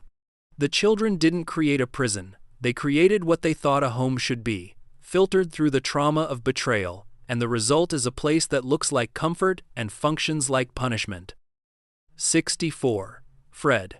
The Storywalker isn't a fictional character. He's a real person whose life bled into a book. Julie's working theory in Season 4 introduced an idea the show hasn't fully explored yet. Storywalking might not stay contained inside Fromville. If a Storywalker escapes temporarily, the way Tabitha did through the lighthouse, and ends up in the real world during a different era, the experiences they carry could leak into the cultural landscape without anyone recognizing the source. Fred, the character from Flight of the Cromenockle, knows things about the town that a fictional character shouldn't. His quest mirrors the residents' situation too precisely. His knowledge of the Lake of Tears predicts a location that Season 4 is actively confirming as real. Under this theory, Fred wasn't invented by an author. Fred was a storywalker, possibly a previous incarnation of Julie, who escaped the town, landed in the outside world decades or centuries before the present, and either wrote the book himself or told his story to someone who did. The book became fiction because nobody in the outside world had a framework for believing it was true. A man describing a town that traps travelers, monsters that hunt at night, magical trees that teleport you, that's a fantasy novel, not a memoir. The truth of what Fred experienced survived only because it was packaged as entertainment, shelved in a children's section, and eventually placed into the hands of a boy named Ethan, who would one day need every word of it. 65. The talismans were left by survivors of a previous cycle who almost broke free. Boyd found the talismans in a cave. He didn't carve them. He didn't understand the runes on their surface. Nobody in the current generation of residents has any idea who made them, when they were made, or why they were placed in that specific location. The talismans predate every living person in Fromville, and the show has never provided a flashback or explanation for their origin. Under this theory, a group of residents from a previous cycle figured out how to repel the creatures. They carved the runes, tested the stones, established the rules about sealed spaces, and placed the talismans in the cave as a gift for whoever came next. They understood enough about the town's systems to build a defense against its most visible threat, which means they understood the town at a level the current residents are only beginning to approach. The unsettling question is what happened to them? If they were smart enough to create the talismans, they were smart enough to attempt an escape, and the fact that they're gone and the talismans remain behind suggests the escape didn't work. They might have reached the lighthouse, they might have found the bones, they might have played the melody, and whatever they tried failed, leaving the talismans as the only surviving evidence that anyone ever got that close. The stones in Boyd's cave aren't a weapon. They're a farewell letter from a group of people who did everything right and still didn't make it out. 66. The town let Tabitha escape on purpose, because pulling her back would generate more hope to feed on. Tabitha reached the lighthouse, got pushed out by the boy in white, woke up in a hospital in Camden, and for a brief window of time existed as proof that escape from Fromville was physically possible. She called her family. She breathed outside air. She walked through a world that didn't loop back on itself, and then the town pulled her back in. That sequence looks like a failed escape. Under this theory, it was a successful feeding cycle. The town runs on hope. Abby's ghost told Boyd, the forest feeds on it. Every system inside Fromville is designed to maintain just enough hope to keep people trying without ever letting them succeed. Tabitha's escape didn't break the system, it supercharged it. When she returned to Fromville carrying memories of the outside world, carrying the knowledge that escape was physically possible, she brought back something the town desperately needed: renewed hope. Not just for herself, but for everyone she told about it. The residents who heard that Tabitha made it out and came back didn't process that as a failure. They processed it as evidence that the lighthouse works, that escape is real, and that they just need to try harder or smarter. That belief, that desperate conviction that the door exists and can be opened, is exactly the fuel the town consumes. Tabitha wasn't rescued and recaptured. She was released and recalled, like a fish thrown back into the water to breed before the next harvest. 67. The teenage creature was once a specific person from a previous cycle. Every creature was once human. That's confirmed. What's not confirmed is which humans they used to be, and the teenage boy monster behaves differently enough from the rest of the pack that fans believe his human identity carries specific narrative weight. He taunts rather than threatens. He waves at Julie. He asks residents if they recognize him. His demeanor carries a playfulness the other creatures abandoned centuries ago, as if whatever personality he held onto from his human life included a streak of dark humor that the transformation couldn't erase. Some fans believe he was Christopher's son, killed during the massacre, and reborn as a creature who retains fragments of his father's charisma. Others place him as a Kavanaugh sibling, possibly connected to Victor or Eloise through a family line the show hasn't fully mapped yet. Whoever he was, he remembers enough to be curious about the new arrivals rather than just hungry, and that curiosity makes him more dangerous than the creatures who simply hunt. 68. The boy in white's warning that they're running out of time means the cycle is collapsing. The boy in white told Tabitha something she didn't fully process at the time. They're running out of time, not the residents, not Boyd's group specifically, the system itself. Whatever mechanism keeps the cycle turning, keeps the creatures immortal, keeps the town resetting after each massacre, that mechanism has a clock attached to it, and the clock is running down. Season 4 supports this through accumulating evidence. The boy in white appears to be aging for the first time in the show's history. The Scarecrow dolls operate outside established talisman rules, as if the town's defenses are degrading. Sophia's infiltration carries an urgency the man in yellow never displayed before, suggesting he's working against a deadline rather than playing an infinite game. Boyd's ring changed. The trees moved closer. Leaves changed color. Every small anomaly the show has introduced across 4 seasons points toward a system under stress, a machine running hotter than it was designed to because something fundamental about its operation is failing. If the cycle collapses before someone breaks it intentionally, the result might be worse than any massacre. A controlled reset wipes the residents and starts over. An uncontrolled collapse might destroy everything: the town, the creatures, the children's trapped souls, the faraway trees, the entire architecture of the place. The boy in white isn't warning Tabitha to hurry because he wants the children saved. He's warning her because if nobody saves them before the system crashes, there won't be anything left to save. 70. The town's rules aren't fixed. They change based on what the residents collectively believe. A YouTube creator called The Faceless Girl proposed a theory that reframes the entire show. Fromville isn't a place with objective rules. It's a place where the rules are shaped by the collective beliefs and expectations of the people trapped inside it. When everyone believes the talismans work, the talismans work. When someone starts doubting, cracks appear. The evidence is scattered but consistent. Before Boyd found the talismans, people survived by hiding in the woods, and it worked often enough to keep people alive. The moment Boyd introduced the talismans and everyone accepted them as protection, the hiding strategy stopped working as well, as if the town adjusted its difficulty to match the new baseline. The creatures adapted to the talisman system, developing new tactics like impersonating loved ones and exploiting emotional vulnerabilities, rather than simply overpowering the stones. Season 4 pushed this further. The Scarecrow dolls bypassed the talismans entirely, arriving at a moment when the residents' faith in the stones was at its lowest point following Jim's death and Smiley's resurrection. Sophia walked past talismans without resistance, at a time when nobody in the town even knew talismans could fail. The defenses weakened precisely when belief in them weakened, which suggests the talismans aren't powered by the runes carved into their surface. They're powered by the conviction of the people holding them. If this theory holds, then the town's entire rule system is a collaborative fiction maintained by consensus. The roads loop because everyone believes they loop. The creatures can't enter sealed buildings because everyone believes they can't. The moment a critical mass of residents stops believing in a rule, the rule dissolves, and the town writes a new one to fill the gap. That makes doubt more dangerous than any creature, because doubt doesn't just weaken a person's resolve, it weakens the walls. 71. The Civil War soldier Jade keeps seeing is Boyd's past life. Jade's visions include a recurring figure that nobody else in the show has acknowledged or explained.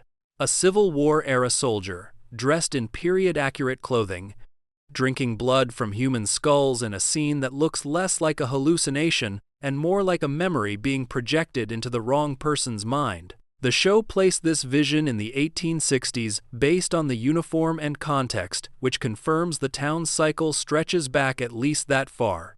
What nobody has explained is why Jade, who carries Christopher's reincarnated soul, is seeing someone who doesn't look or feel like Christopher at all. Boyd is the only military veteran in the current cast.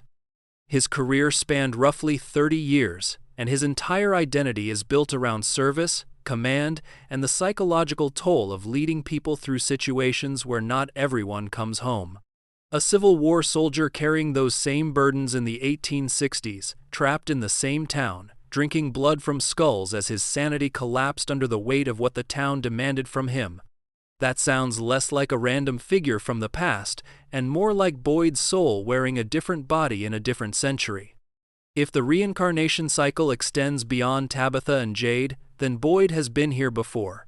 The soldier isn't a stranger. He's Boyd's predecessor, and the blood drinking isn't madness. It's what the town eventually does to every version of the man it chooses as its leader. 72. The lighthouse isn't an exit, it's a beacon that draws the dead toward it. Most theories about the lighthouse frame it as a door out. Tabitha escaped through it. Miranda died trying to reach it. The boy in white guards it. Every clue in the show points toward the lighthouse as the endgame destination, but one reading flips that interpretation in a direction that makes the lighthouse significantly more sinister. Real lighthouses exist to guide ships away from danger, but they also attract. Moths fly toward light, ships navigate by it.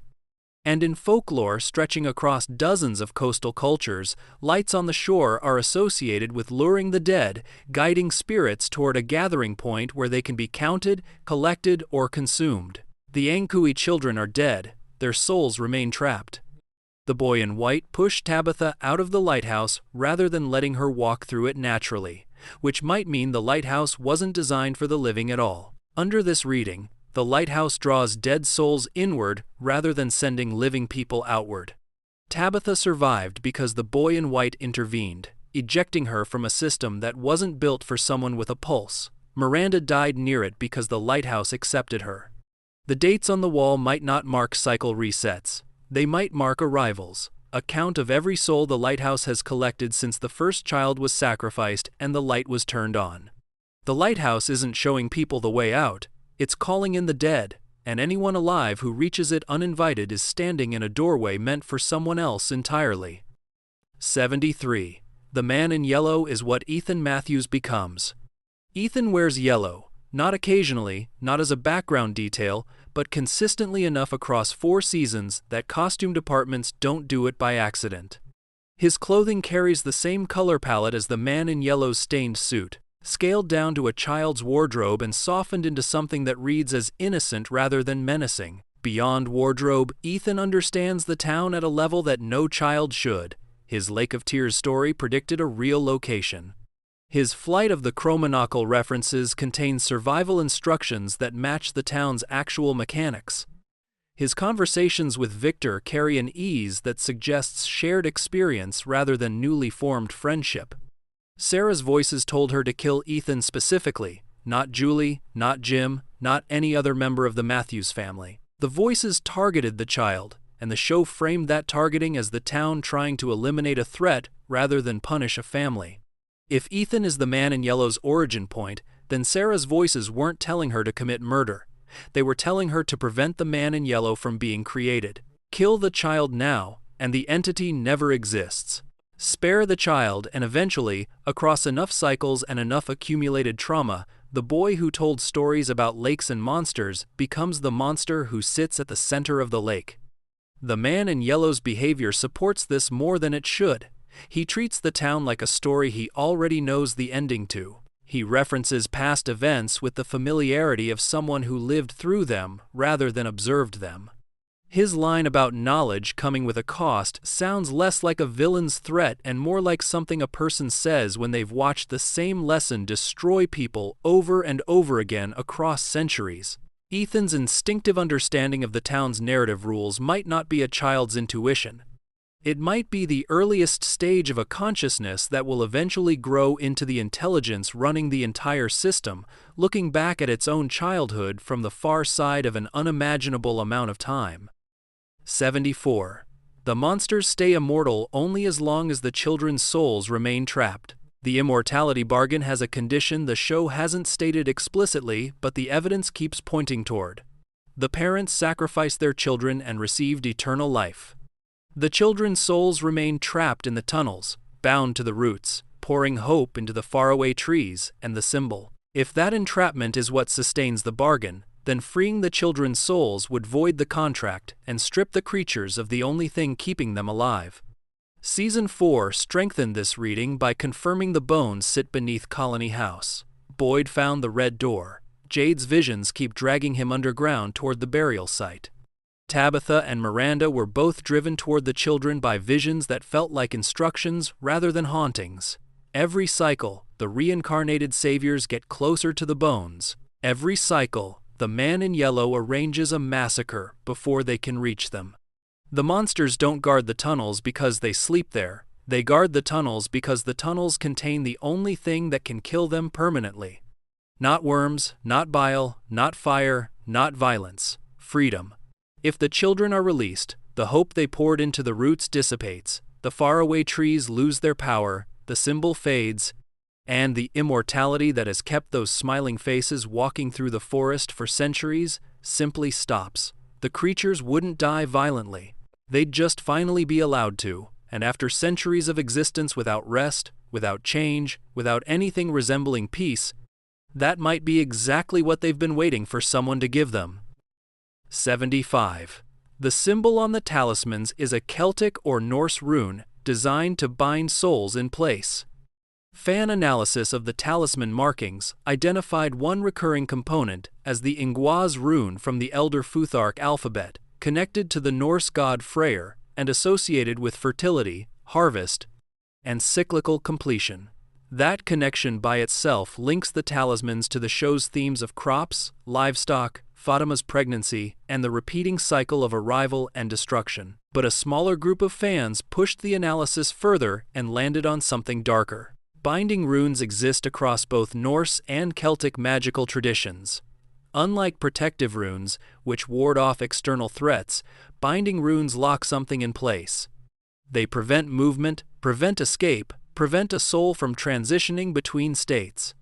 Gravestone carvings across medieval Scandinavia and the British Isles used binding symbols to keep the dead from rising, and the same symbols appeared on thresholds to prevent spirits from leaving a space they'd been confined to. If the talisman runes are binding symbols rather than protective ones, their function inside Fromville reverses completely.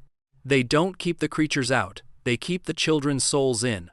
Every building with a talisman mounted inside it becomes another anchor point in a network designed to hold the Angkui children's spirits underground, preventing them from dispersing, preventing them from moving on, and ensuring the hope they poured into the roots keeps flowing into a system that was never meant to let them go. Boyd didn't find a shield in that cave. He found a chain, and he hung one in every building in town without knowing what it was holding down.